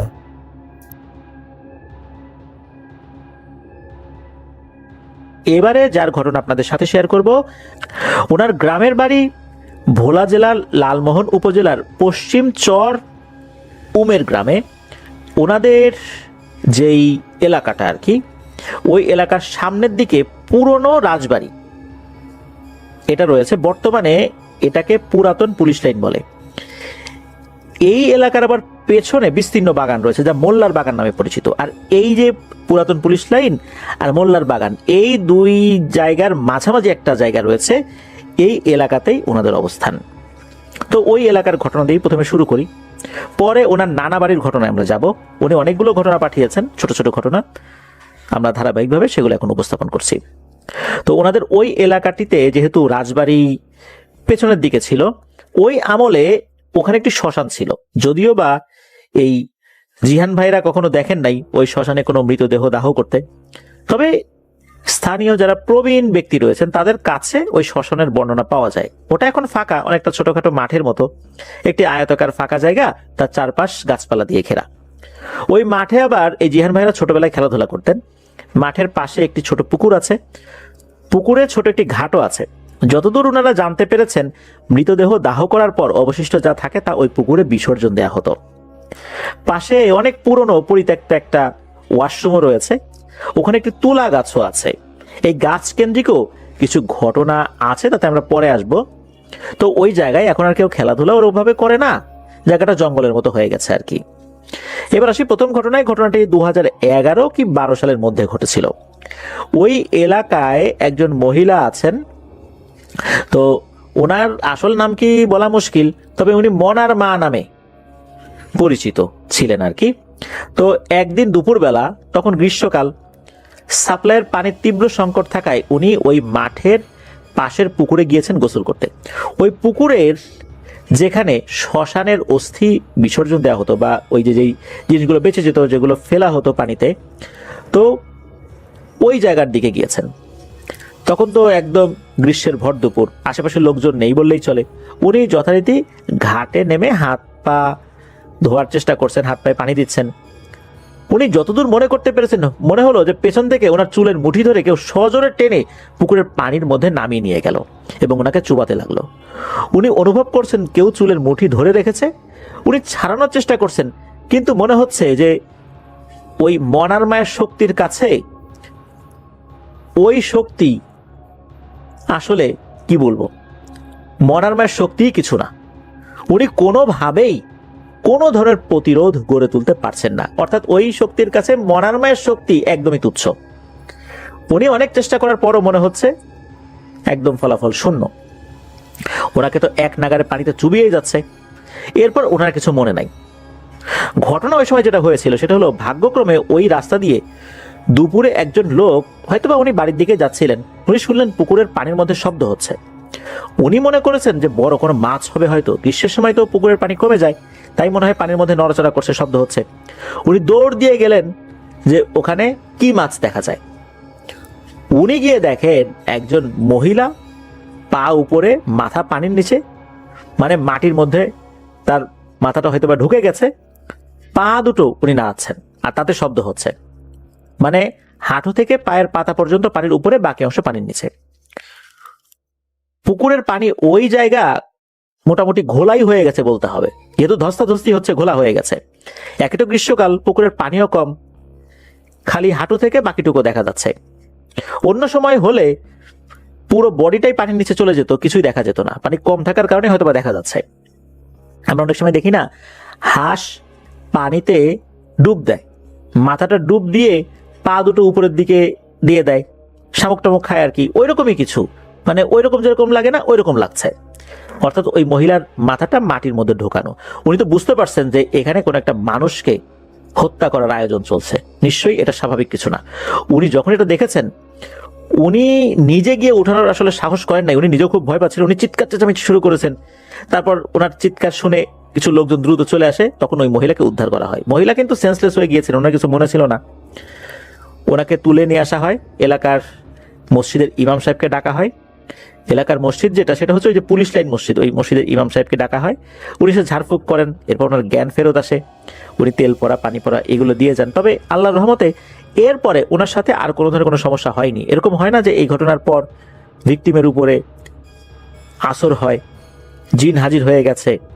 যখন হুজুর ঝাড়ফুঁক করেছেন তখন জিন হাজির হওয়ার কথা, কিন্তু হাজির হয়নি। ওই ঝাড়ফুঁকের কারণে ওনার শরীরে কোনো ধরনের কোনো রিয়াকশনও দেখা দেয়নি। হুজুর বুঝতে পারলেন যে আর কোনো সমস্যা আল্লাহর রহমতে নাই। এই যে মনার মা, উনি এখনো ওই এলাকাতেই আছেন। এবার আসি মনার বাপের সাথে কি হয়েছিল। উনি মনার বাপ নামে পরিচিত, অর্থাৎ মনার বাবা, মনা ওনাদের সন্তান। ঘটনার সালটা ঠিক করে অবশ্য জিহান ভাই বলতে পারেন নাই, তবে এই যে মনার মায়ের সাথে যে ঘটনাটা ঘটেছে 2011 কি 12 সালের মধ্যবর্তী একটা সময়, এই ঘটনার হয়তো বা বছরখানেক পরে হবে বা 6 মাস পরে হবে, এরকম কিছু একটা হতে পারে। তো এই যে মনার বাবা যিনি, উনি কিন্তু 5 ওয়াক্ত নামাজ কালাম পড়তেন, মসজিদে গিয়ে জামাতের সাথে নামাজ আদায় করতেন। উনি ফজরের নামাজের আগেই উনি মসজিদে নামাজ পড়ার জন্য বের হয়ে গেছেন। চিন্তা করেছেন যে এখনো তো ওয়াক্ত আছে, অর্থাৎ তাহাজ্জুদের ওয়াক্ত আছে, যাই গিয়ে তাহাজ্জুদের নামাজটা পড়ে তারপর ফজরের নামাজ পড়ে বাড়িতে আসবো। তো উনি ঠিকঠাক মতোই গিয়েছেন, কোনো সমস্যা হয় নাই। আর মসজিদ যেটা, সেটা হলো ওই পুলিশ লাইন মসজিদ আর কি। তো মসজিদে যেতে হলে যেই মাঠে ওনার একসময় খেলতেন, অর্থাৎ ওই যে পরিত্যক্ত শ্মশানের মাঠ, ওটার পাশ দিয়ে যেতে হয়। তো উনি ওই দিক দিয়ে গিয়েছেন, কোনো ধরনের কোনো সমস্যা হয় নাই। আজান হয়েছে, ওই নামাজ পড়েছেন, নামাজ শেষে একটু সকাল সকাল হয়েছে, উনি যথারীতি বাড়িতে ফিরেছেন। বাড়িতে যখন ফিরেছেন তখন কিন্তু ফেরার সময় ওই যে শ্মশানের পাশের যে রাস্তাটা, উনি ওই রাস্তায় না গিয়ে একটু দ্রুত বাড়িতে যাওয়ার জন্য মাঠের মধ্য দিয়ে আড়াআড়িভাবে হেঁটে গিয়েছেন। অর্থাৎ যেই মাঠটায় এই যে জিহান ভাইরা খেলতেন একটা সময়, এখন আর কেউ খেলেন না, পরিত্যক্ত হয়ে গেছে, ওই মাঠের ভিতর দিয়ে আড়াআড়িভাবে গিয়েছেন। আর যখন ফজরের সময় গিয়েছেন তখন মাঠের পাশ দিয়ে গিয়েছিলেন। তো যাই হোক, ওই মাঠ পাড়ি দিয়ে তো গিয়েছেন। ওই মাঠের পরে কিন্তু একটা পুকুর আসছে, যে পুকুরের কথা আমরা একটু আগেই বলেছি, যে পুকুরে ওনার স্ত্রীর বেহাল দশা হয়ে গিয়েছিল। তো ওই দিক দিয়ে খানিকটা হাঁটার পর আবার মেইন রাস্তা। উনি তো চিন্তা করেছেন যে আড়াআড়িভাবে যাই, মাঠের ভেতর দিয়ে চলে যাই, ফজরের সময় তো পাশ দিয়ে এসেছি, এখন তো সকাল সকাল হয়েই গেছে, এখন আর ভয় কিসের। তো উনি যখন বাড়িতে ঠিকঠাক মতো চলেও আসছেন, এরপরই শুরু হয় সমস্যা। ঘরে ঢোকার পর ওনার আচরণে ভয়ঙ্কর পরিবর্তন। সুস্থ শান্ত ব্যক্তিত্ব সম্পন্ন একজন মানুষ, উনি নামাজে গেলেন, আসার পর পুরোই উল্টো, পাগলের মতো আচরণ শুরু করেছেন, গান গাচ্ছেন, নাচানাচি করছেন, একা একা কথা বলছেন, জোরে জোরে হাসছেন, আবার কাঁদছেন, খাটের উপরে উঠে বানরের মতো লাফাচ্ছেন। এরকম একটা আচরণ তো একজন পূর্ণবয়স্ক মানুষের কাছে শোভা পায় না। ওনার আচরণে ঘরের লোকজন তো ভয় পেয়ে গেছে, তারাও ভয়ে কান্নাকাটি শুরু করে দিয়েছে। তাদের শব্দে আশেপাশের লোকজন বেরিয়ে এলো। সবাই যখন এই অবস্থা দেখলো তখন সবাই বুঝতে পারলো যে এটা স্বাভাবিক কিছু না, এটা প্যারানর্মাল কিছু। তখন সেই পুলিশ লাইন মসজিদের ইমাম সাহেবকে খবর দেওয়া হয়। ইমাম সাহেব আসেন, দোয়া দরুদ পড়া শুরু করেছেন। ঝাড়ফুঁক করার একটা পর্যায়ে এই মনার বাবার উপরে এসে জিন হাজির হয়। হুজুর জিজ্ঞেস করেন, কে তুমি, কেন আসছো? তখন উত্তর আসে, আমরা 7 জন ওই পুকুর পার দিয়ে নামাজ পড়ে আসছিল, ওটা আমাদের চলার পথ। সে যখন আসছিল তখন আমরাও চলে যাচ্ছিলাম, আমাদের চলাচলে ও বিঘ্ন ঘটাইছে, এই জন্য আমরা 7 জনকে ধরছি। জিনগুলো নাকি খুব ভদ্র ভাষায় কথা বলছিল, খুব শান্তভাবে। অনেক সময় আমরা শুনি না যে জিনরা যেতে চায় না, এটা দাবি করে, ওটা দাবি করে, এরকম কিছুই হয়নি। হুজুর খুব স্বাভাবিকভাবেই ওই 7 জন জিনকে বলেন যে আসলে সে তো নামাজ পড়ে আসছিল, বোঝে নাই, আর দ্রুত আসার জন্য বাড়ির পথ দিয়ে এসেছে, ইচ্ছা করে তার করেনি, তোমরা চলে যাও, ভুল আর হবে না। জিনেরা হুজুরের কথা মেনে নেয় খুব স্বাভাবিকভাবেই, কোনো বিনিময় চাই নাই, কোনো ঝামেলাও করে নাই। জিনেরা চলে যায়, উনিও স্বাভাবিক হয়ে যান। যাবার আগে, অর্থাৎ হুজুর যাবার আগে এই মনার বাবাকে ঝাড়ফুঁক করে দিয়ে গিয়েছিলেন, উনি একদম স্বাভাবিক ছিলেন। ওনার অবস্থা পরবর্তীতে স্বাভাবিকই ছিল আল্লাহর রহমতে। এবার আসি আরেকটি ঘটনায়। ওই এলাকায় 2 ভাই ছিল। বড় ভাইয়ের নাম শাকিল, ছোট জনের নাম জিহান ভাই মনে করতে পারেন নাই। ঘটনাটা 2015 কি 16 সালের দিকে হবে। এই শাকিলের ছোট ভাই একদিন অনেক রাতে নূর মসজিদের মোড় বলে একটা জায়গায়, এই নূর মসজিদের মোড় থেকে কিছু ভাজা পোড়া কিনে খেতে খেতে আসছিল। রাত প্রায় 12টার বেশি বাজে তখন। এত রাতে ভাজা পোড়া বলতে ওই যে সন্ধ্যার দিকে ভাজা পোড়া বানানোর পর লাস্টের দিকে কিছু অবশিষ্ট থাকে, অল্প টাকায় বিক্রি করে দেয়, ওরকম বেশি করে কিছু কিনে নিয়েছিল। গুঁড়া গুঁড়া কিছু ছিল, আবার আস্ত কিছু ভাজা পোড়াও ছিল। এগুলো কিনে খেতে খেতে বাসার দিকে আসছিল। আর তার হাতে একটা বাটন ফোন ছিল, আর বাটন ফোনের মাথার দিকে একটি টর্চ লাইট ছিল।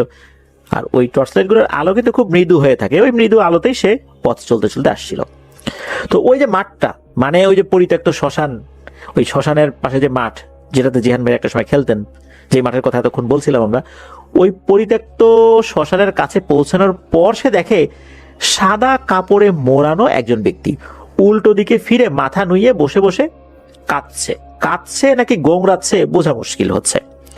কেমন ধরনের কাপড়? মানুষ যখন হজ করতে যায়, হজ করার সময় এহরামের কাপড়টা মানুষ যেভাবে বাঁধে, মনে হচ্ছে ঠিক ওইভাবে এহরামের কাপড় যেভাবে শরীরে পেঁচিয়ে মানুষ, ওভাবে পেঁচিয়ে বসে আছে। এই যে শাকিলের যে ছোট ভাই, ইনি আবার খুব সহজ সরল মানুষ, তার মাথায় কিন্তু তখন কোনো ভয় চাপেনি। সে আবার দয়া দেখিয়ে জিজ্ঞেস করছে, ও কাকা, কিডা আপনি এনে বসে কাঁদতেছেন কেন? মানে লোকাল ল্যাঙ্গুয়েজে বলছে আর কি।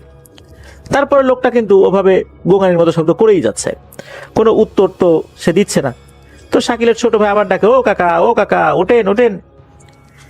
এবার ওই জিনিসটা উঠে দাঁড়ায়, উঠে দাঁড়িয়ে ওর দিকে ফিরে তাকায়, কিন্তু চেহারাটা বুঝতে পারেনি এই শাকিলের ছোট ভাই। অল্প আলো ছিল তো, কিছু বুঝতে পারেনি। হঠাৎ করে ওই জিনিসটা সজোরে এক থাপ্পড় মারে ওই শাকিলের ছোট ভাইয়ের গালে। এক থাপ্পড়েই সে সেন্সলেস, ওরা কিছু মনে নাই। পরে বাড়ির লোকজন যখন দেখে যে সে এখনো ঘরে আসছে না, তখন খুঁজতে বেরিয়ে দেখে ওই মাঠের এক কোণায় অজ্ঞান হয়ে পড়ে আছে। তারপর বাড়িতে নিয়ে ঝাড়ফুঁক করার পর তার জ্ঞান ফেরে। তারপর সে বলে কি হয়েছিল, তবে সে তো ভয়ঙ্কর কোনো কিছু দেখে নাই, কোনো মানুষই তাকে চর মেরেছিল না কি হয়েছিল এটাও তো আসলে সে নিশ্চিতভাবে বলছে না। আশেপাশে লোকজন মোটামুটি জেনে ফেলে যে এই ঘটনা ঘটেছিল। কেউ বলে ভূতে থাপ্পড় মেরেছে, কেউ বলে যে কোনো ছেলে পেলে নেশা করতে গেছিল, নেশা করে এরকম গোংরাচ্ছিল, ও গিয়েছিল, বিরক্ত হয়েছে, এই জন্য চর মেরেছে। এক একজন এক এক রকম ভাবে বলছিল। তো এই ঘটনার কয়েকদিন পর দুইজন মহিলা রাত করে বাড়ি ফেরার সময় ঠিক ওই একই জায়গায় একজনকে গোংরাতে দেখছে। এই দুইজন মহিলা কিন্তু এই যে শাকিলের ছোট ভাইয়ের ঘটনা জানতেন। দূর থেকে দেখে তারা দাঁড়িয়ে যান। ওনারা বলেন যে কিডা আপনি, কিডা, ভারী জ্বালা তো, এই রাত বিরেতের লোকজন এখানে জায়গায় জায়গায় বসে এরকম কান্নাকাটি করে, এদের জ্বালায় তো চলাচলই দায় হয়ে যাচ্ছে। বারবার এই সমস্ত কথাবার্তা আলোচনা করছেন ওনারা, জোরে জোরেই বলছেন, শোনায় শোনায়, যাতে করে ওনার ওই লোকটা শুনতে পারে, অর্থাৎ ওই অবয়বটা শুনতে পারে। এদিকে দেখা যাচ্ছে যে ওই জিনিসটা উল্টো করে মুখ ঘুরিয়েই গোঙাচ্ছিল। একটা পর্যায়ে এই দুইজন খুব বিরক্ত হয়। ওনারা দুইজন ভদ্র মহিলা যাচ্ছেন এদিক দিয়ে, কান্নাকাটিও করতেছে না, এরকম গোংরাচ্ছে। এটা খুব বিরক্তিকর একটা শব্দ ছিল। তখন একজন মহিলা বলতেছেন আবার রাগ করে যে এই বেয়াদ্দব বেটাটা এই জায়গায় বসে বসে খালি মানুষটা জ্বালায়, এই বলে ওনারা চলে যান। তারপর কিন্তু ওনাদের সাথে যে ভয়ের ঘটনা ঘটেছে বিষয়টা কিন্তু এরকম না, ওনারা ওখান থেকে ওইভাবে চলে আসেন। আসার পরে বলেন যে ওই যে শাকিলের ছোট ভাইয়ের সাথে যে ঘটনাটা ঘটছে, ওই বেটা দেখি ওইখানে আবারও বসে আছে, এই পাগল ছাগল নাকি, নাকি মানুষের ভয় দেখে না, বিরক্ত করে। তখনও কিন্তু এই ঘটনার যে ভয়াবহতা এটা কিন্তু মানুষ বুঝতে পারে নাই। এই ঘটনার কয়েক মাস পর এলাকার একজন মুরব্বী লোক, উনি রাত করে বাড়ি ফিরছিলেন সাইকেলে করে। ঠিক ওই সময় মাঠের কাছাকাছি যাওয়ার পর উনি দূর থেকে আবছা আলোতে দেখতে পান ওই মাঠের পাশে যে তুলা গাছ, যে তুলা গাছটার কথা একদম শুরুর দিকে বলেছি, সেই গাছ বেয়ে খুব বিশাল সাদা কিছু একটা উপরে উঠে যাচ্ছে।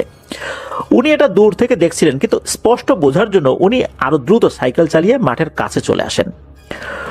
উনি এসে দেখেন মানুষের আকৃতির কিছু একটা গাছ বেয়ে উপরে উঠছে, চোখ মুখ বোঝা যাচ্ছে না। উনি কিছুটা ভয় পেয়েছেন, তাও সাহস করে দেখছেন। হঠাৎ করে ওই জিনিসটার কাছে হয়তোবা মনে হলো যে কেউ টের পেয়েছে যে সে এরকম বেয়ে বেয়ে উঠছে, অর্থাৎ কেউ দেখছে তার উঠে যাওয়া। সে তখন ওই গাছে ওঠা থামিয়ে ঘাটটা ঘুরিয়ে ওই মুরব্বী লোকের দিকে তাকায়। যখনই তাকায় তখন তো ওই মুরব্বী ভদ্রলোকের কলিজার পানি শুকিয়ে যায়। প্রথমবারের মতো কেউ একজন তার চেহারাটা খুব ভালোভাবে দেখলো। উনি দেখেন ওটার কোনো কান, নাক, মুখ কিছুই নাই, চোখের জায়গায় মনে হচ্ছে আগুন জ্বলছে। এটা দেখে উনি ভয়ে আল্লাহর নাম নিয়ে জোরে এক চিৎকার দিয়ে সাইকেলের প্যাডেল দিতে দিতে দ্রুত বাড়ির দিকে রওনা দিয়েছেন। পরবর্তীতে এই লোকের কাছ থেকে যখন এই ঘটনা শোনা যায়, তখন জানা যায় যে এই শাকিলের ছোট ভাইকে আঘাত কে করেছিল, আর ওই যে দুইজন ভদ্র মহিলা কাকে দেখেছিল, আর এই লোকটা কাকে দেখেছিল। বোঝা যাচ্ছে সবগুলো একই ঘটনা। মূলত তারা যার যেই জিনিসটাকে দেখেছিল, এই জিনিসটা তো মূলত শাকিলের ছোট ভাই যখন চেহারা দেখার চেষ্টা করেছিল, চেহারা বুঝতে পারে নাই, তখন চর মেরেছে ওই অবয়বটা। আর ওই দুইজন মহিলার দিকে তো ওই অবয়বটা তাকাই নাই। এই মুরব্বী ভদ্রলোক দেখার পর মূলত এই বিষয়টা সকলের কাছে খোলাসা হয়। তখন ওই যে দুইজন মহিলা, ওনারাও বলেন যে আল্লাহ বাঁচাইছে রে, ওই সময় কত কথা বললাম, তারপরও ভয়ের কোনো ঘটনা আমাদের সাথে ঘটে নাই। আর শাকিলের যিনি ছোট ভাই, শুধু তো একটা চর খেয়ে আল্লাহর রহমতে আর কোনো সমস্যা হয় নাই, আরো বড় ধরনের কোনো সমস্যা হতে পারতো। তো যাই হোক, এইটার কারণে খুব বেশি বড় ধরনের কোনো সমস্যা কেউ শুরুর দিকে ফেস করেন নাই। ওই যে মুরব্বী ভদ্রলোকটা, উনি এখনো জীবিত আছেন কি মারা গেছেন বা এখন কোথায় আছেন, এই বিষয়টা অবশ্য জিহান ভাই বলতে পারেন নাই যে তার বর্তমান অবস্থা কি। তো এবার আর একটা ঘটনায় আসি। সম্ভবত 2008 কি 2009 সালের দিকে এটা ঘটেছিল বলে জানিয়েছেন জিহান ভাই। তখন উনি বেশ ছোট ছিলেন, তবুও ব্যাপারটা ওনার মনে আছে। একদিন দুপুরবেলা জিহান ভাই শুনলেন ওদের পাশের বাড়ির একজনের স্ত্রীকে পেতনিতে ধরেছে। তো ওই যে ভদ্র মহিলা, উনি শেকর বউ নামেই পরিচিত। শেকর বউ, অর্থাৎ তার স্বামীর নাম হয়তো সিকান্দার বা এরকম কিছু হতে পারে, শেকর বউ বলে থাকে আর কি। তো ওই মহিলাটাকে তো পেতনিতে ধরেছে বলে চতুর্দিকে মানুষ বলা বলি করছে। এদিকে জিহান ভাই ছোট, উনি বায়না ধরেছেন যে উনি দেখতে যাবেন। এদিকে জিহান ভাইয়ের আম্মু তো নিষেধ করছে যে না, যাওয়া যাবে না, ছোট মানুষ কি হয় না হয়। জিহান ভাই তো কান্নাকাটি শুরু করে দিয়েছেন। ওনাদের পাশের বাসায় আর একটা ফ্যামিলি ভাড়া থাকতো। ওই ফ্যামিলির বড় মেয়ের নাম হচ্ছে ইভা। তো ওই ইভা যিনি, উনি দেখলেন যে এই জিহান ভাই কান্নাকাটি করছে। তখন ওই বড় আপু জিহান ভাইয়ের আম্মুকে বললেন যে আন্টি ওকে নিয়ে যাই, আমি যাব, আমিও দেখতে যাব, সমস্যা নাই, আমি ওকে নিয়ে যাচ্ছি। এদিকে জিহান ভাই তো ছোট মানুষ, উনি কি করেছেন, উত্তেজনায় ওনার মায়ের যে স্যান্ডেলটা, এই স্যান্ডেল পরে ওই ইভাপুর সাথে বের হয়ে গেছেন। ওনার পা হচ্ছে ছোট, ওনার মায়ের স্যান্ডেলটা হচ্ছে বড়, ঠিকঠাক মতো হাঁটতে পারছিলেন না। ওই ইভাপু হাত ধরে ধরে হাঁটিয়ে নিয়ে যাচ্ছিলেন। আর বড় স্যান্ডেল হওয়ার কারণে থপ থপ থপ থপ শব্দ হচ্ছিল। হাঁটতে অসুবিধা হলেও অল্প সময়ের মধ্যে ওই বাড়িতে পৌঁছে যান, কারণ প্রতিবেশী তো, সময় লাগে নাই যেতে। ওখানে চলে যাওয়ার পর দেখা গেল আরো অনেক লোক ওখানে জড়ো হয়েছে। সবাই দেখার জন্য এসেছে যে এই শেকর বউকে পেতনিতে ধরেছে। মূলত ওই যে মোল্লার বাগানের কথা বললাম, ওই মোল্লার বাগানে বাঁশঝাড় রয়েছে, ওই বাঁশঝাড়ের ওইদিকে নাকি উনি গিয়েছিলেন বাড়ির কিছু ময়লা আবর্জনা ফেলতে, তখন নাকি ওনাকে ধরেছে।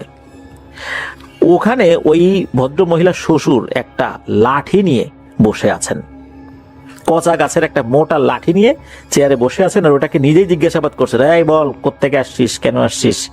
মানে উনি নিজে কবিরাজ না হলেও লাঠি একটা হাতে নিয়ে এমন ভাব নিচ্ছেন যে উনি নিজেই একজন বিশাল কিছু আর কি, এমন একটা অবস্থা। আর ওই সময় ওই মহিলা কেমন যেন ভারী কণ্ঠে বলছিল, আমি যাব না, আমি যাব না। এটা শুনে ওই মহিলা শ্বশুর অকথ্য ভাষায় গালিগালা শুরু করে ওই পেতনিকে উদ্দেশ্য করে।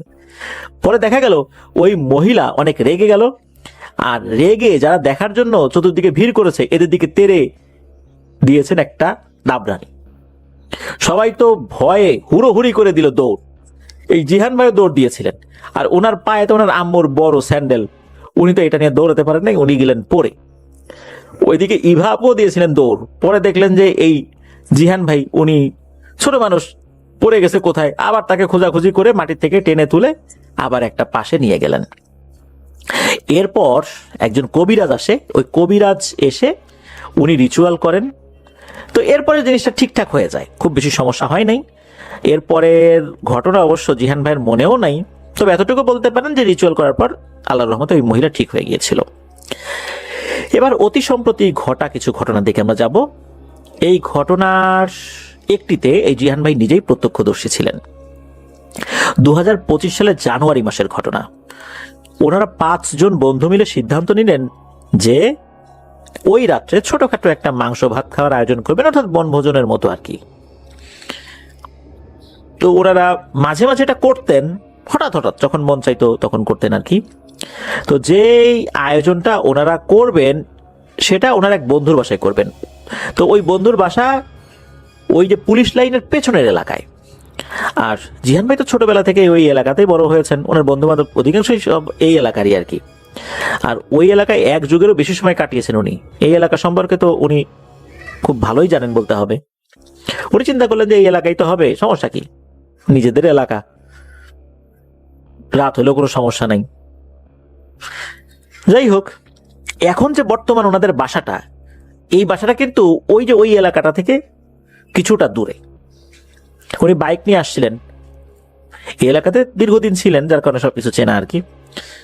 চিন্তা করেছেন যে কাজ শেষে, অর্থাৎ বনভোজন শেষে বাড়িতে চলে যাব বাইক নিয়ে।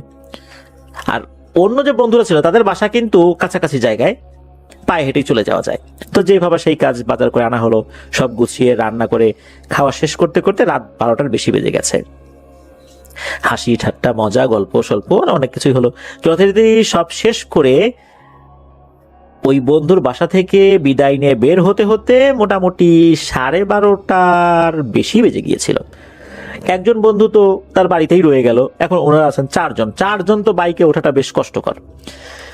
আর তাদের বাসা তো কাছাকাছি ছিল, ওরা আবার বাইকে উঠতে চাইল না।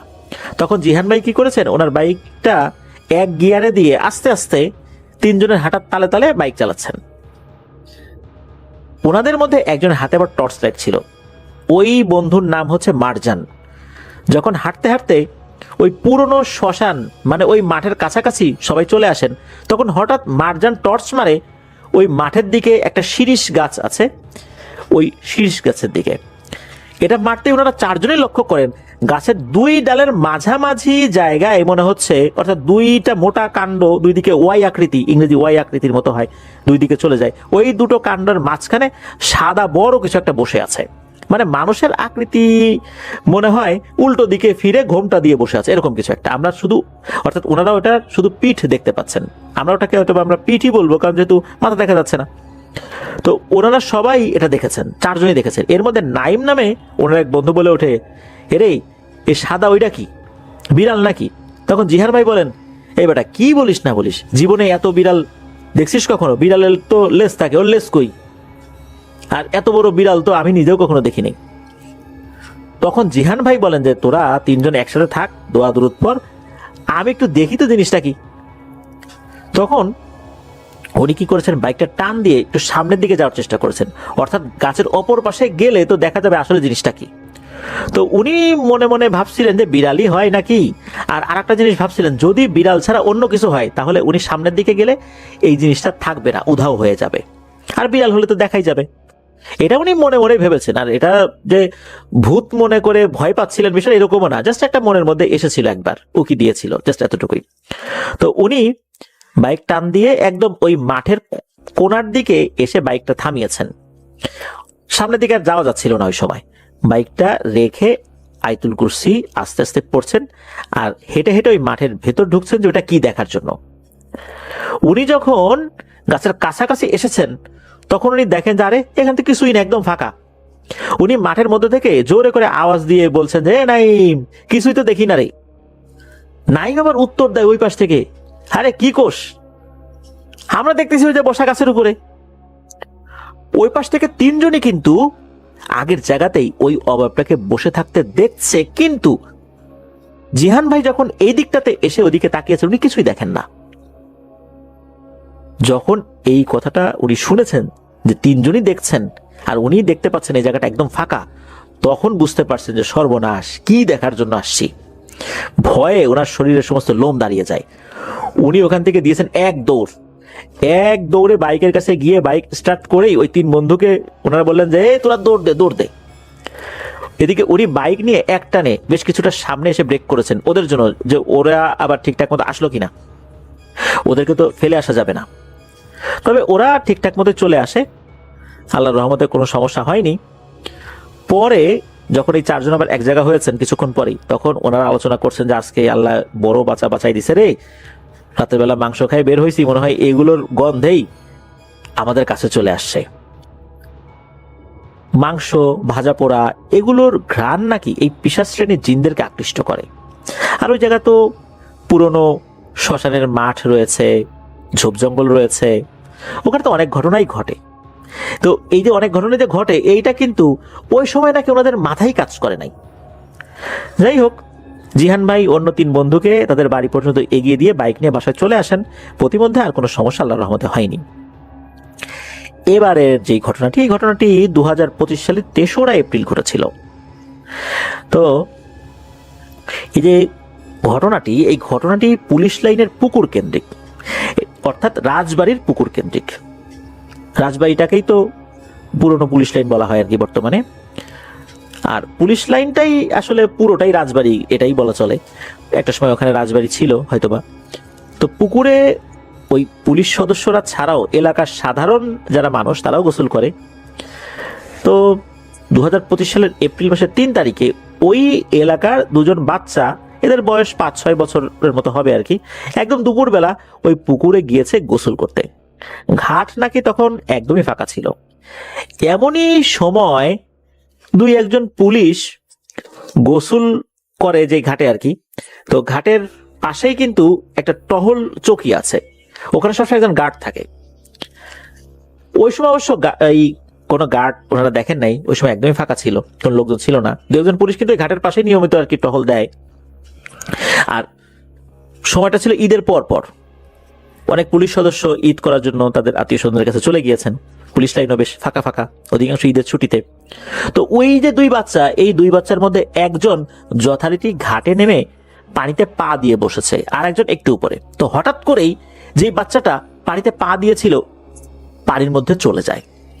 কিভাবে যে চলে গেছে এটা আসলে জানা যায়নি, কারণ প্রত্যক্ষদর্শী বলতে শুধু একজনই ছিল, আর একটা বাচ্চা। সে ভালো করে বলতে পারে না, সে শুধু এতটুকু বলতে পারে মনে হলো যে কোনো কিছু টান দিয়ে ওরা নিয়ে গেছে। আর এই বাচ্চাটা কিন্তু সাঁতার পারত। তাহলে কিভাবে হঠাৎ করে সে পানির নিচে চলে গেল? ওই ছোট বাচ্চার ভাষ্যমতে ও ধপাস করে পানিতে পড়ে যায়, কোনো নড়াচড়াও করেনি। পড়ে যাওয়ার সাথে সাথেই নাকি সে তলিয়ে যায়। পুরোপুরি তলিয়ে যাওয়ার পর ও বুঝতে পেরেছে যে একটা ঘটনা ঘটে গেছে। ও তখন আবার দৌড়ে পুকুরের অপর পারে আম গাছ তলায় এসে দেখে এলাকার কিছু ছেলে পেলে আম গাছের নিচে বসে আম খাচ্ছে। তখন ওই বাচ্চাটা দৌড়ে এসে বলে যে, ভাই আমার সাথে একজন ছিল, তো ডুব দিয়ে আর ওঠে না। ওখানে যারা বসেছিল তারা আবার এই দুই বাচ্চাকে চিনতো, আর এরা দেখেছেও এই দুইজনকে পুকুরে গোসল করতে যেতে। এটা শুনে তারা তো দৌড়ে ঘাটে গেল, গিয়ে দেখে পানি একদম স্বাভাবিক, মানে এখানে যে একটা বাচ্চা মাত্র তলিয়ে গেছে এর কোনো আলামতই নেই। ওখানে 3-4 জন ছিল, সবাই নেমে খোঁজা শুরু করলো, পায় না পায় না। এরপর হঠাৎ একজন ডুব দিয়ে ওই বাচ্চাটাকে পেলো, কিন্তু ততক্ষণে অনেক দেরি হয়ে গেছে, বাচ্চাটা মারা গেছে। এত অল্প সময়ের মধ্যে কি যে হয়ে গেল, কি যে ঘটে গেল, ঘটনার আকস্মিকতায় সবাই হতভম্ব হয়ে গেল। এমন আকস্মিকতা যে হঠাৎ করে এখানে হবে কেউ বুঝতেই পারেনি। পরে পরিবারের লোকজনকে খবর দেওয়া হলো, বাচ্চাটার মা বাবা আসলো, কান্নাকাটির রোল পড়ে গেল। এই পরিবারের নাকি এই একটাই সন্তান ছিল। তো এই যে জিহান ভাইরা ঘটনা জানতে পেরেছিলেন শুক্রবার, অর্থাৎ মানে ঘটনার পরের দিন। ঘটনাটি ঘটেছিল যেদিন, তার পরের দিন জানতে পেরেছিলেন, কারণ প্রতি শুক্রবার ওনারা ক্রিকেট খেলেন ওই পুলিশ লাইনের পেছনের আরেকটি যে মাঠ আছে সেখানে। সবার কাছে এই মাঠটা তালতলার মাঠ নামে পরিচিত। ওই মাঠের পাশেই ওই পুকুর যেখানে বাচ্চাটা ডুবে মারা যায়, আর ওই পুকুরের অপর পাশেই হলো আবার সেই পুরনো শ্মশান ঘাটের মাঠ, যেটা এখন পরিত্যক্ত মাঠ, আর কেউ ওখানে খেলে না, যেটার ঘটনাগুলো আমরা একটু আগেই শুনলাম। জিহান ভাইয়ের বন্ধু বান্ধবরা এটা শুনে খুবই কষ্ট পান, কারণ এই রমজানেও মসজিদে যে ইফতার দেয়া হতো, এই ইফতার করার জন্য ওই বাচ্চাটা প্রায় আসতো। এই জিহান ভাইরা খুব মজা করতেন, খুব সুন্দর ফুটফুটে একটা বাচ্চা এভাবে মারা গেল। এভাবেই কয়েকটা দিন চলে যায়।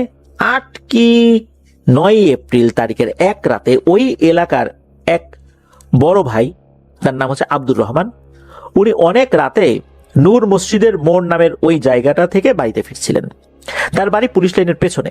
তো তিনি যখন হেঁটে পুকুরের অপর প্রান্তে আসেন, মানে যেখান থেকে তাকালে পুকুরের ওই পাশের ঘাটলাটা দেখা যায়, ওই পজিশনে যখন এসেছেন তখন উনি লাইটের আলো একটা জিনিস খেয়াল করেন। পুলিশ লাইন তো পুকুর পারে, তাই একটা লাইট সারা রাতি জ্বলে। উনি খেয়াল করেন যে ওই যে যেই জায়গায় বাচ্চাটি ডুবে গিয়েছিল, ঠিক ওই জায়গায় সাদা কাপড়ে মোড়ানো একটা বাচ্চা সাঁতার কাটছে। ওই একটা নির্দিষ্ট জায়গাটুকুতেই একবার সামনে যায় সাঁতার কাটতে কাটতে, একবার পিছনে আসে, এছাড়া বাইরে কোথাও যায় না। উনি চেহারাটা স্পষ্ট দেখতে পাননি, কারণ তিনি পুকুরের একদম অপর সাইডে, কিন্তু সাদা কাপড় পরা আর ওটার আকার আকৃতি একটা বাচ্চার মতো, এতটুকু উনি নিশ্চিত হয়েছিলেন যে এটা কোনো বাচ্চা সাদা কাপড় পরে সাঁতার কাটছে। এটা দেখে উনি কোনো কথা বলেননি, উনি আস্তে আস্তে হেঁটে হেঁটে বাড়িতে চলে আসেন। পরের দিন এই ঘটনা এই জিহান ভাইয়ের এক বন্ধু আছে, বন্ধুর নাম হচ্ছে অন্তিম। এই অন্তিম ছেলেটার যিনি আম্মা, উনি কোনোভাবে জানতে পেরেছিলেন, হয়তোবা ওই ভদ্রলোক তার ওয়াইফের সাথে শেয়ার করেছেন, তার ওয়াইফের কাছ থেকে এই অন্তিমের আম্মু শুনেছেন। আর ওনারা তো ওই এলাকার পুরাতন বাসিন্দা, কোথায় কি হয় না হয় ওনাদের কাছে খবর চলে আসে। তো অন্তিমের আম্মু যখন এটা শুনেছেন, উনি এরকমটাই বলেছেন যে কোথাও যদি এরকম অপমৃত্যু হয় তাহলে নাকি 40 দিন পর্যন্ত ওই জায়গাটাতে অনেক প্যারানরমাল ঘটনা ঘটতে পারে। দুষ্টু জিনেরা অনেক কিছুই ঘটায়, মানুষকে ভয় দেখানোর জন্য, আস্তে আস্তে এমনিতেই নাকি ঠিক হয়ে যায়। তো উনি এটাও বলেছিলেন যে পুকুরের ওই ওড়ার অংশটা নাকি ভালো না, অনেকেই নাকি ওখানে অনেক কিছু দেখে ভয় পেয়েছে, আর ওই জায়গাতেই ওই ছোট্ট বাচ্চাটা মারা গিয়েছিল। তো যাই হোক, এবার আসি এই জিহান ভাইয়ের নানুর বাড়ির ঘটনায়। ওনার নানুর বাড়ি ভোলা জেলার লালমোহন উপজেলার মহিষখালী গ্রামে। প্রথম ঘটনাটি ওনার নানুর বাড়ির মহিষের এক রাখালকে নিয়ে। ওনার নানার অনেক মহিষ ছিল, তো এগুলো দেখভাল করার জন্য একজন রাখাল নিয়োগ দেওয়া ছিল। সে ভোরে এসে ভাত খেয়ে সব মহিষ নিয়ে চরে চলে যেত, আবার সন্ধ্যার পরে সব মহিষ গোয়ালে রেখে অর্থাৎ বাথানে রেখে ঘরে এসে রাতের ভাত খেয়ে তারপর বাড়িতে যেত। এই ছেলেটার নাম ছিল জহির। একদিন সে যথারীতি ভোরে এসে ভাত খেয়ে মহিষ নিয়ে চলে যায় চরে। তো মহিষ চরে ঘুরে বেড়ায়, খাবার খায়, আর জহির এদের প্রতি খেয়াল রাখে যেন এদিক ওদিক না যায়, দলছুট হয়ে না যায়। তো দুপুরের প্রখর রোদের মধ্যে থাকতে থাকতে জহির ছেলেটা ক্লান্ত হয়ে যায়। তখন চরের পাশে ঘন গাছপালা দিয়ে ঘেরা একটা পুকুরের মতো জায়গা ছিল, ওখানে ছায়া আছে, ঠান্ডা বাতাস পাওয়া যাবে। এই কারণে সে মহিষগুলোকে রেখে একটু জিরিয়ে নেওয়ার জন্য ওখানে এসেছে। এসে পুকুর পাড়ে মাটির সাথে হেলান দিয়ে বিছিয়ে নিতে তার চোখ লেগে আসে, ঘুমিয়েও পড়ে। হঠাৎ করে তার মনে হলো কোনো বাতাস তাকে উড়িয়ে নিয়ে ওই পুকুরের মধ্যে ফেললো এবং তাকে চুয়াতে লাগলো কাদা পানির ভেতরে। সেও শক্তিশালী ছিল, সে ধস্তাধস্তি করছে। তো এমন ধস্তাধস্তি হচ্ছে, ওই চরে অনেকেরই ধানি জমি আছে। এরকম একজন লোক জমিতে কাজ করে হাত মুখ ধোয়ার জন্য পুকুর পাড়ে এসে দেখে এই জহিরকে অদৃশ্য কিছু পানির মধ্যে চুবাচ্ছে। এটা কিন্তু দিনের বেলা ভর দুপুরে এই ঘটনা ঘটছে।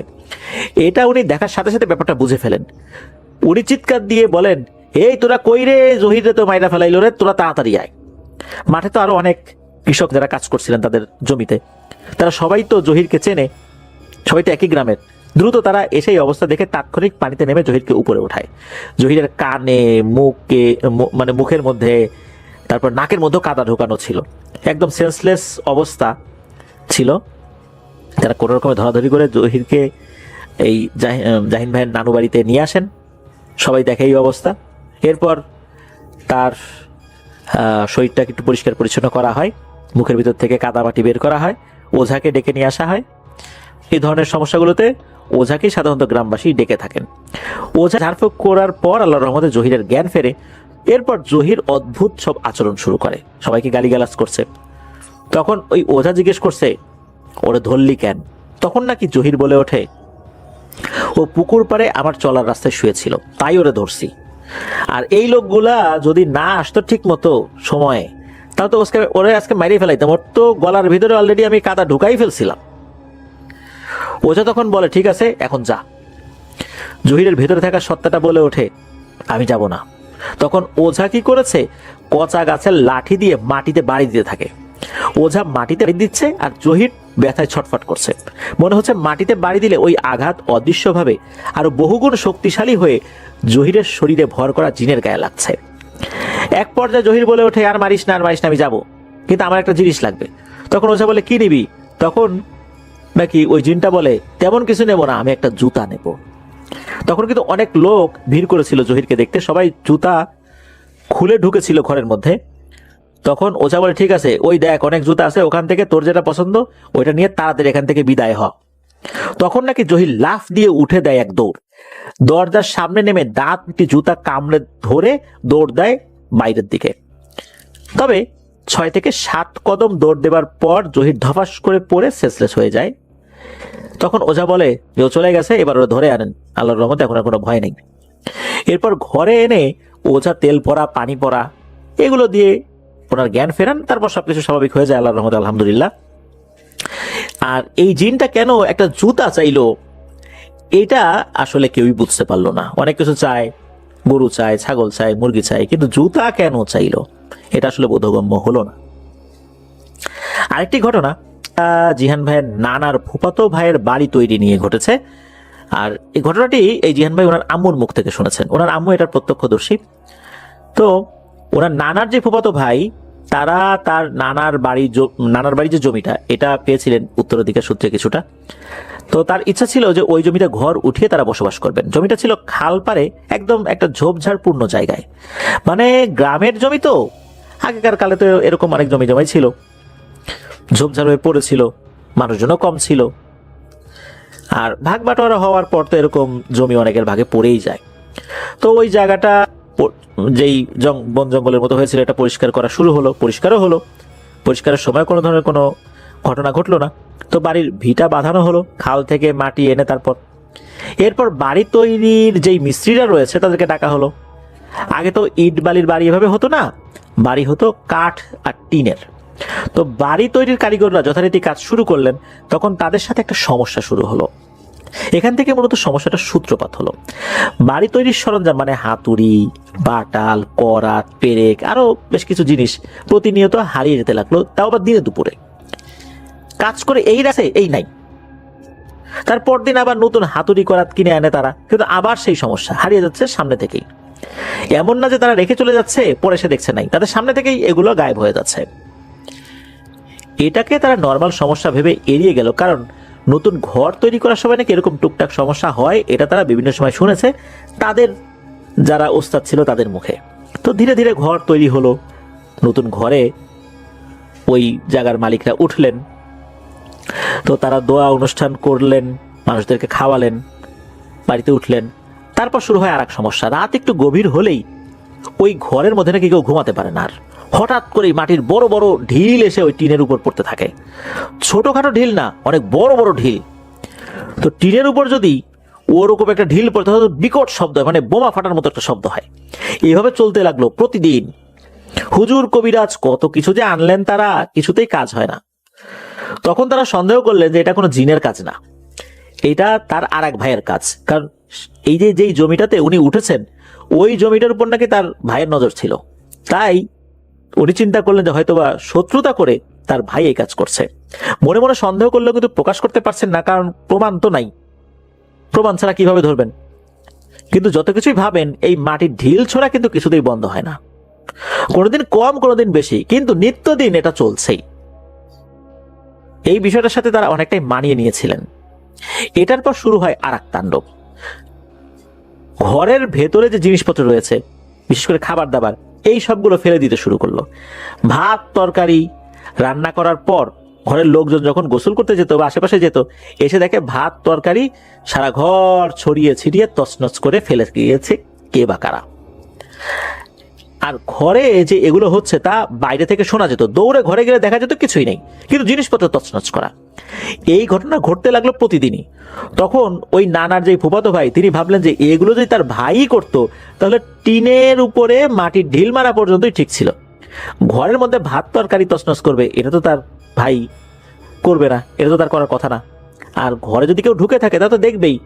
তাছাড়া কুকুর বিড়াল যে করবে, কিভাবে করবে? কারণ যে ভাত তরকারি রান্না করার পর এই শিকার উপর তুলে রাখা হয়। শিকা বলতে আগেকার কালে খড় বা দড়ি দিয়ে এক ধরনের জিনিস তৈরি করা হতো, ওগুলোর মধ্যে কিছু জিনিস ঝুলিয়ে রাখা হতো, যেটা এখনো আমরা শহর এলাকায় শোপিস হিসাবে ঘরের মধ্যে ঝুলিয়ে রাখি। গ্রামে কিন্তু এখন এটার ব্যবহার রয়েছে।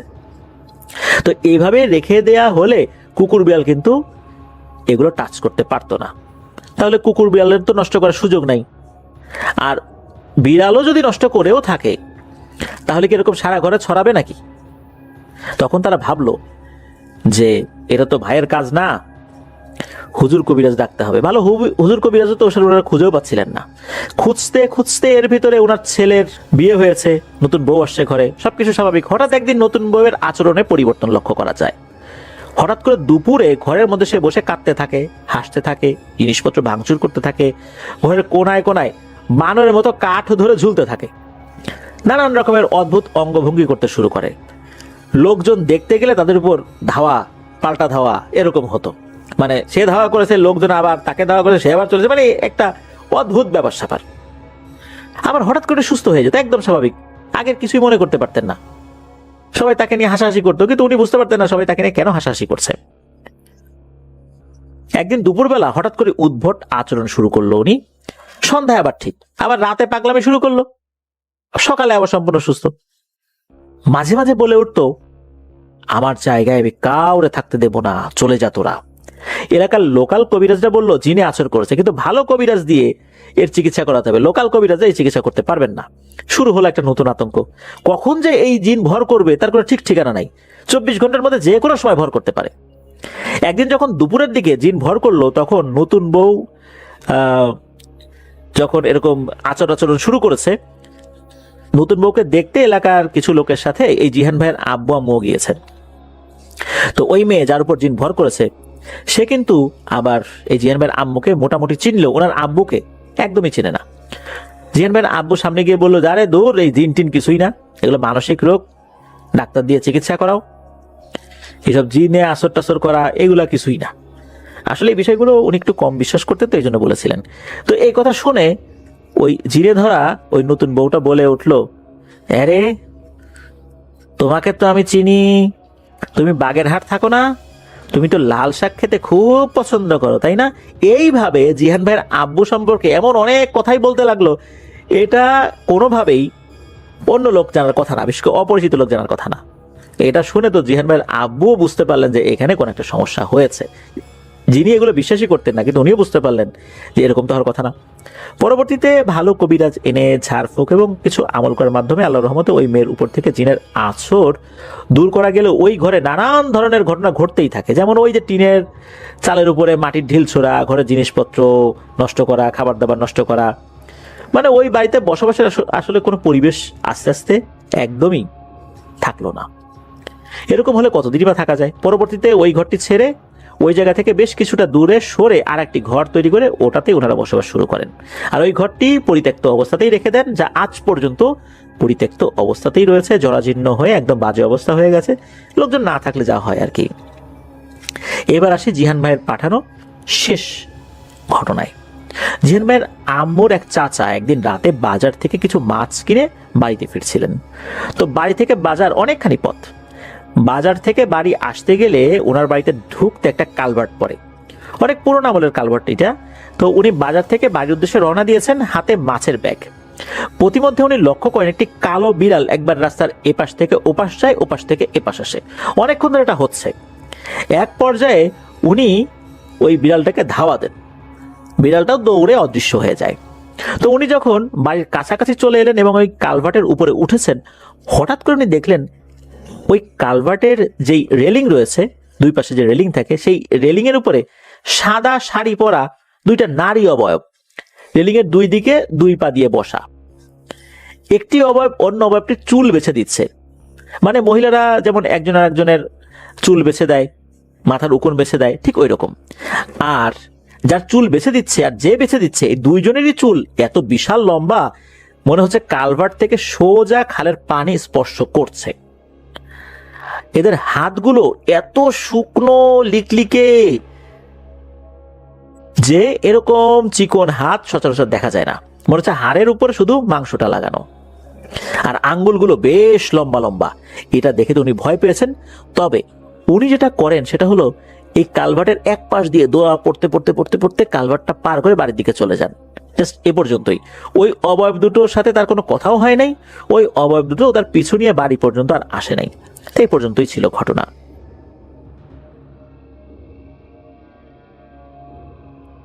ধন্যবাদ রাসেল ভাই আমাকে পুনরায় ঘটনা বলার সুযোগ দেওয়ার জন্য।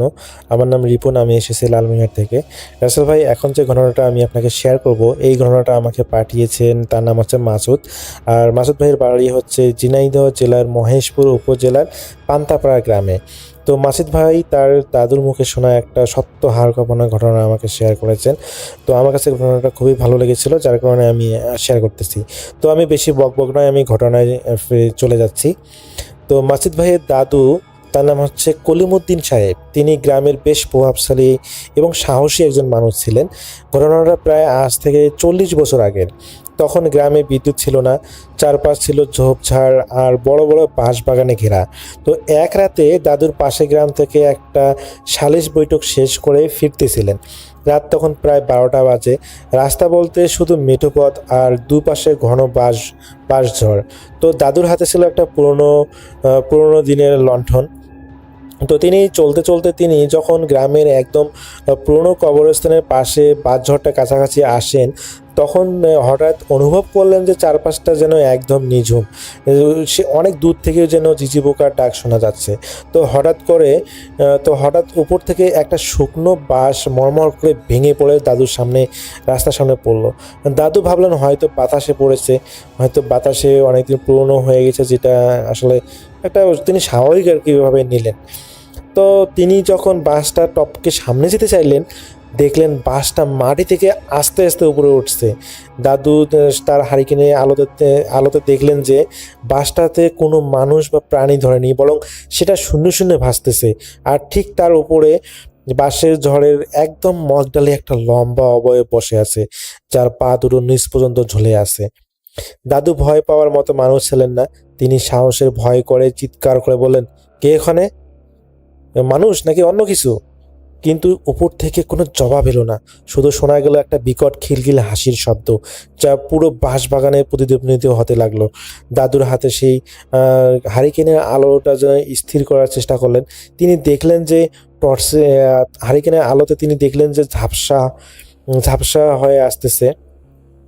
সেই ঝুলন্ত পা দুটো হঠাৎ করে বড় হতে শুরু করলো এবং দাদুর কাঁধের একদম কাছে চলে এলো, এত বড় লম্বা। তো দাদু দেখলেন সেই পায়ের নখগুলো প্রায় কয়েক ইঞ্চি লম্বা এবং সে তার পাগুলো যেন পচা মাংস দিয়ে ভরপুর এবং সেখান থেকে দুর্গন্ধ ছড়াচ্ছে।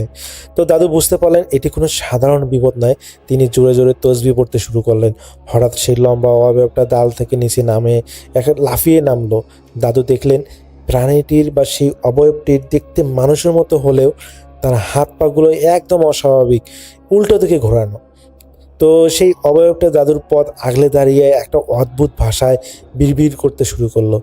দাদু তার কাছে একটা লাঠি ছিল। তিনি আসলে চলাফেরা করার সময় সবসময় তার কাছে একটা লাঠি রাখেন। তো তিনি তার হাতে থাকা লাঠিটা শক্ত করে ধরলেন এবং এক পা করে পিছালেন। কিন্তু দেখলেন তার পিছন দিক থেকেও আরও কয়েকটা ছায়া যেন তাকে এগিয়ে এসেছে তার দিকে। পুরো বাঁশবাগানটা যেন জীবন্ত হয়ে উঠল। প্রতিটি বাঁশের পাতাগুলো একসাথে শিরশির করে শব্দ করে দাদুর নাম ধরে ডাকতেছে। দাদু তো বেশ অবাক হলেন যে কি হচ্ছে এসব, এবং তিনি দেখলেন যে বাঁশবাগানের প্রতিটি পাতা যখন দাদুর নাম ধরে ডাকতে শুরু করলো, তখন দাদুর মনে হলো তার কানের পর্দা ফেটে যাচ্ছে। তিনি লক্ষ্য করলেন সেই লম্বা উল্টো হাত পাওয়ালা সেই অবয়বটা ধীরে ধীরে তার থেকে এগিয়ে আসতেছে। দাদু তার হাতের লাঠিটা শক্ত করে ধরে আত্মরক্ষার জন্য তৈরি হলেন। হঠাৎ সেই প্রাণী বা সেই অবয়বটা তার লম্বা একটা হাত দিয়ে দাদুর হারিকেনটা নেয়ার চেষ্টা করলো। তো তখন দাদু হারিকেনের আলো যখন সেই অবয়বটার মুখটায় দেখলো যে সেই অবয়বটার মুখের মধ্যে কোনো চোখ নেই। চোখের জায়গায় দুটো বিশাল গর্ত, আর সেখান থেকে আগুনের ফুলকার মতো আওয়াজ ছড়াচ্ছে। তো দাদু এটা দেখে সাহস হারালেন। তিনি প্রচণ্ড সাহসী ছিলেন, কিন্তু এরকম একটা বীভৎস জিনিস দেখে তিনি খুবই আশাহত হলেন এবং তিনি সাহস হারালেন। তিনি তার লাঠি দিয়ে প্রাণীটিকে আঘাত করার চেষ্টা করলেন। লাঠিটা প্রাণীর সেই অবয়বটার ভিতরে দিয়ে বাতাসের মতো গেল। মনে হচ্ছিল যে কোনো কিছুই যেন সেই অবয়বটা বা সেই প্রাণীটাকে লাগলো না। তিনি অনুভব করলেন সেটা যেন একটা হাওয়া, একটা বাতাস। মনে হচ্ছে শূন্যতে তার লাঠিটা সেই প্রাণীটার ভিতর দিয়ে চলে গেল। তো ঠিক সেই সময় দাদু লক্ষ্য করলেন তার চারপাশে বাসগুলো একা একাই নুয়ে পড়ে রাস্তা পুরোপুরি বন্ধ করে দিচ্ছে। তো তিনি বুঝতে পারলেন তাকে চারদিক থেকে সেই অবয়বটা হয়তো আটকে ফেলার চেষ্টা করছে। তো হঠাৎ সেই নিস্তব্ধতা ভেঙে একটা অমানসিক আর্তনাদ শোনা গেল। দাদু দেখলেন বাস ঝড়ের ভেতর থেকে একটা সাদা কাপড়ে ঢাকা একটা অবয়ব ভেসে আসতেছে। সেটি কাছে আসতেই দাদু চিনতে পারলেন এটি ঠিক 7 দিন আগে মারা যাওয়া গ্রামের সেই বৃদ্ধ মহিলার হুবহু দেখতে একই রকম, যাকে দাদু নিজ হাতে কবরে নামিয়েছিলেন। সেই নারী মূর্তিরে দাদুর দিকে হাত বাড়িয়ে দিয়ে বলল, কলিমুদ্দিন, তুমি আমার কবরে মাটি দিয়েছিলে, আজ আমি তোমার কবরে মাটি দিব।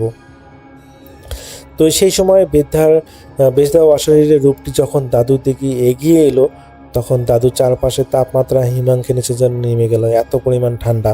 দাদু দেখলেন সেই লম্বা দানবীয় প্রাণীটা বা সেই অবয়বটা এবার বৃদ্ধার সামনে মাথা নত করে দাঁড়িয়ে পড়ল, যেন সে এই অশুভ শক্তির হুকুমের অপেক্ষা করছে। বৃদ্ধা অবয়বটি বা সে মহিলাটি তার কঙ্কালসার হাত দিয়ে দাদুর হারিকেনটাতে ফু দিল এবং চারপাশ ঘুটঘুটে অন্ধকার হয়ে গেল।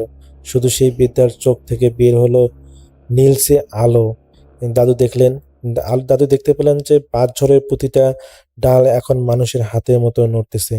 দাদু এরপর কোনো কিছুই তার মনে নেই, তিনি সেখানে জ্ঞান হারিয়ে পড়ে যান। সকালবেলা যখন পথচারীরা কলিমুদ্দিন দাদুকে রাস্তা ধারে পড়ে থাকতে দেখেন অজ্ঞান অবস্থায়, তো এলাকার মানুষ যেহেতু তাকে চেনেন এবং তাকে তার বাসা নিয়ে যাওয়া হয়, তো দাদুকে বাসায় নিয়ে আসার পর দেখা যায় যে তিনি বেশ অসুস্থ ছিলেন। তো যখন তার জ্ঞান ফিরে দেখা যায় যে তার শরীরে প্রচণ্ড পরিমাণে জ্বর ছিল। তো তো দাদুর ছেলেপেলে যারা ছেলে আছে, তো তার পরবর্তীতে তাকে হসপিটাল নিয়ে যাওয়া হয় এবং হসপিটালে নিয়ে যাওয়ার পর দাদু কিছুটা সুস্থ হন। তো সুস্থ হওয়ার পর তারা জানায় যে তিনি একদম সুস্থ আছেন, হয়তো বা মানসিকভাবে তিনি ভেঙে পড়েছেন হয়তো ভয় পাওয়ার কারণে। তো পরবর্তীতে তাকে হসপিটাল থেকে রিলিজ করা হয়। তিনি বাসায় আসেন 3 দিন পর। 3 দিনে তিনি হসপিটাল ছিলেন 3 দিন ধরে। তো বাসায় আসার পর তিনি প্রথম দিন ভালোই ছিলেন, কিন্তু সমস্যা দেখা দেয় দ্বিতীয় দিন থেকে। রাতের বেলা বাড়ির লোকজন অনুভব করেন যে দাদু হলো আগের মতো আর নেই। তার কেন জানি মনে হচ্ছে যে তার আচার আচরণ সবকিছু যেন অদ্ভুত। তো তিনি দেখেন মানে তার আচার আচরণ পুরোপুরি অদ্ভুত। তো বাড়ির লোকজন বুঝতে পারেন যে কোনো একটা সমস্যা হচ্ছে বা হয়েছে। তো পরবর্তীতে তারা আরও বেশি সমস্যার শিকার হন, বিশেষ করে রাতের বেলা।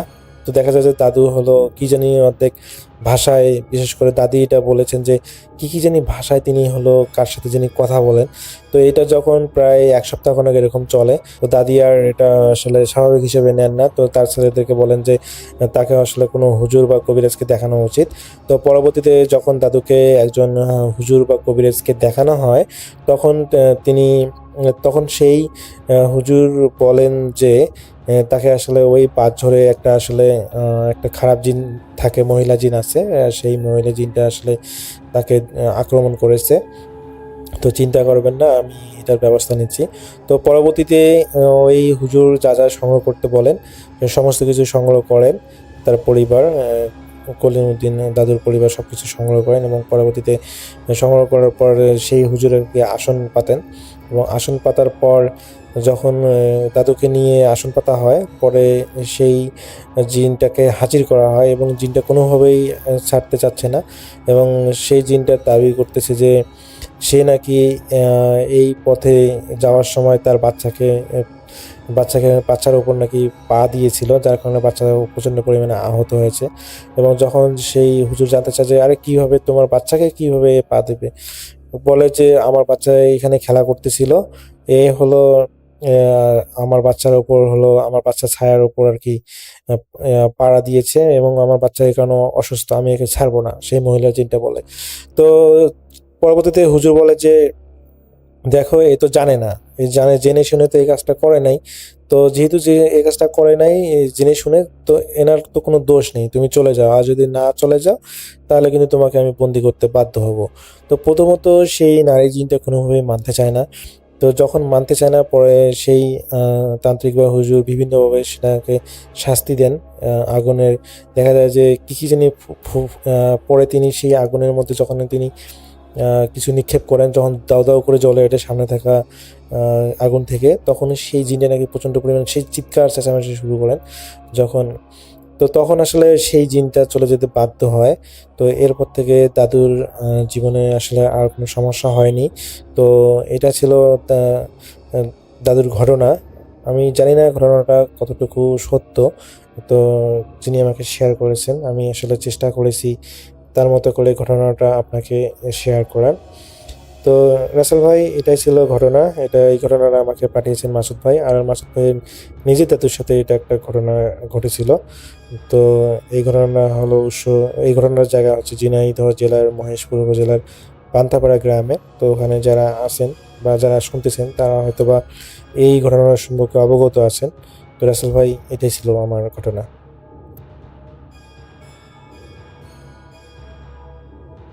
হ্যালো লিসেনার্স, আশা করি ঘটনাগুলো আপনাদের ভালো লেগেছে। আমি চেষ্টা করেছি বাছাই করে ঘটনাগুলো আপনাদের মাঝে শেয়ার করার। আমি প্রতিদিনই ঘটনাগুলো বাছাই করে আপনাদের মাঝে একটি করে এপিসোড শেয়ার করার চেষ্টা করি। যদি আমার ঘটনাগুলো একটু ভালো লাগে তাহলে অবশ্যই এই চ্যানেলটি সাবস্ক্রাইব করবেন। আর আপনারা কোথা থেকে এই ঘটনাগুলো শুনতেছেন, যদি আপনাদের ঠিকানাগুলো জানান তাহলে আমি অনেক কৃতজ্ঞ হব। তাহলে আমি বুঝতে পারবো যে আপনারা কোথা থেকে শুনতেছেন। এছাড়াও আপনাদের মাঝে যদি কোনো ঘটনা থেকে থাকে তাহলে অবশ্যই আমাদের ইমেলে দেওয়া ঠিকানায় ঘটনাটা পাঠাবেন। তাহলে নেক্সট এপিসোডে আপনার সেই ঘটনাটা আমরা রাসেল ভাইয়ের মাধ্যমে অথবা আমরা নিজেরা পড়ে শোনাবো। তো ভালো থাকবেন, সুস্থ থাকবেন, এই প্রত্যাশায় আজকের মতো বিদায় নিচ্ছি। আল্লাহ হাফেজ।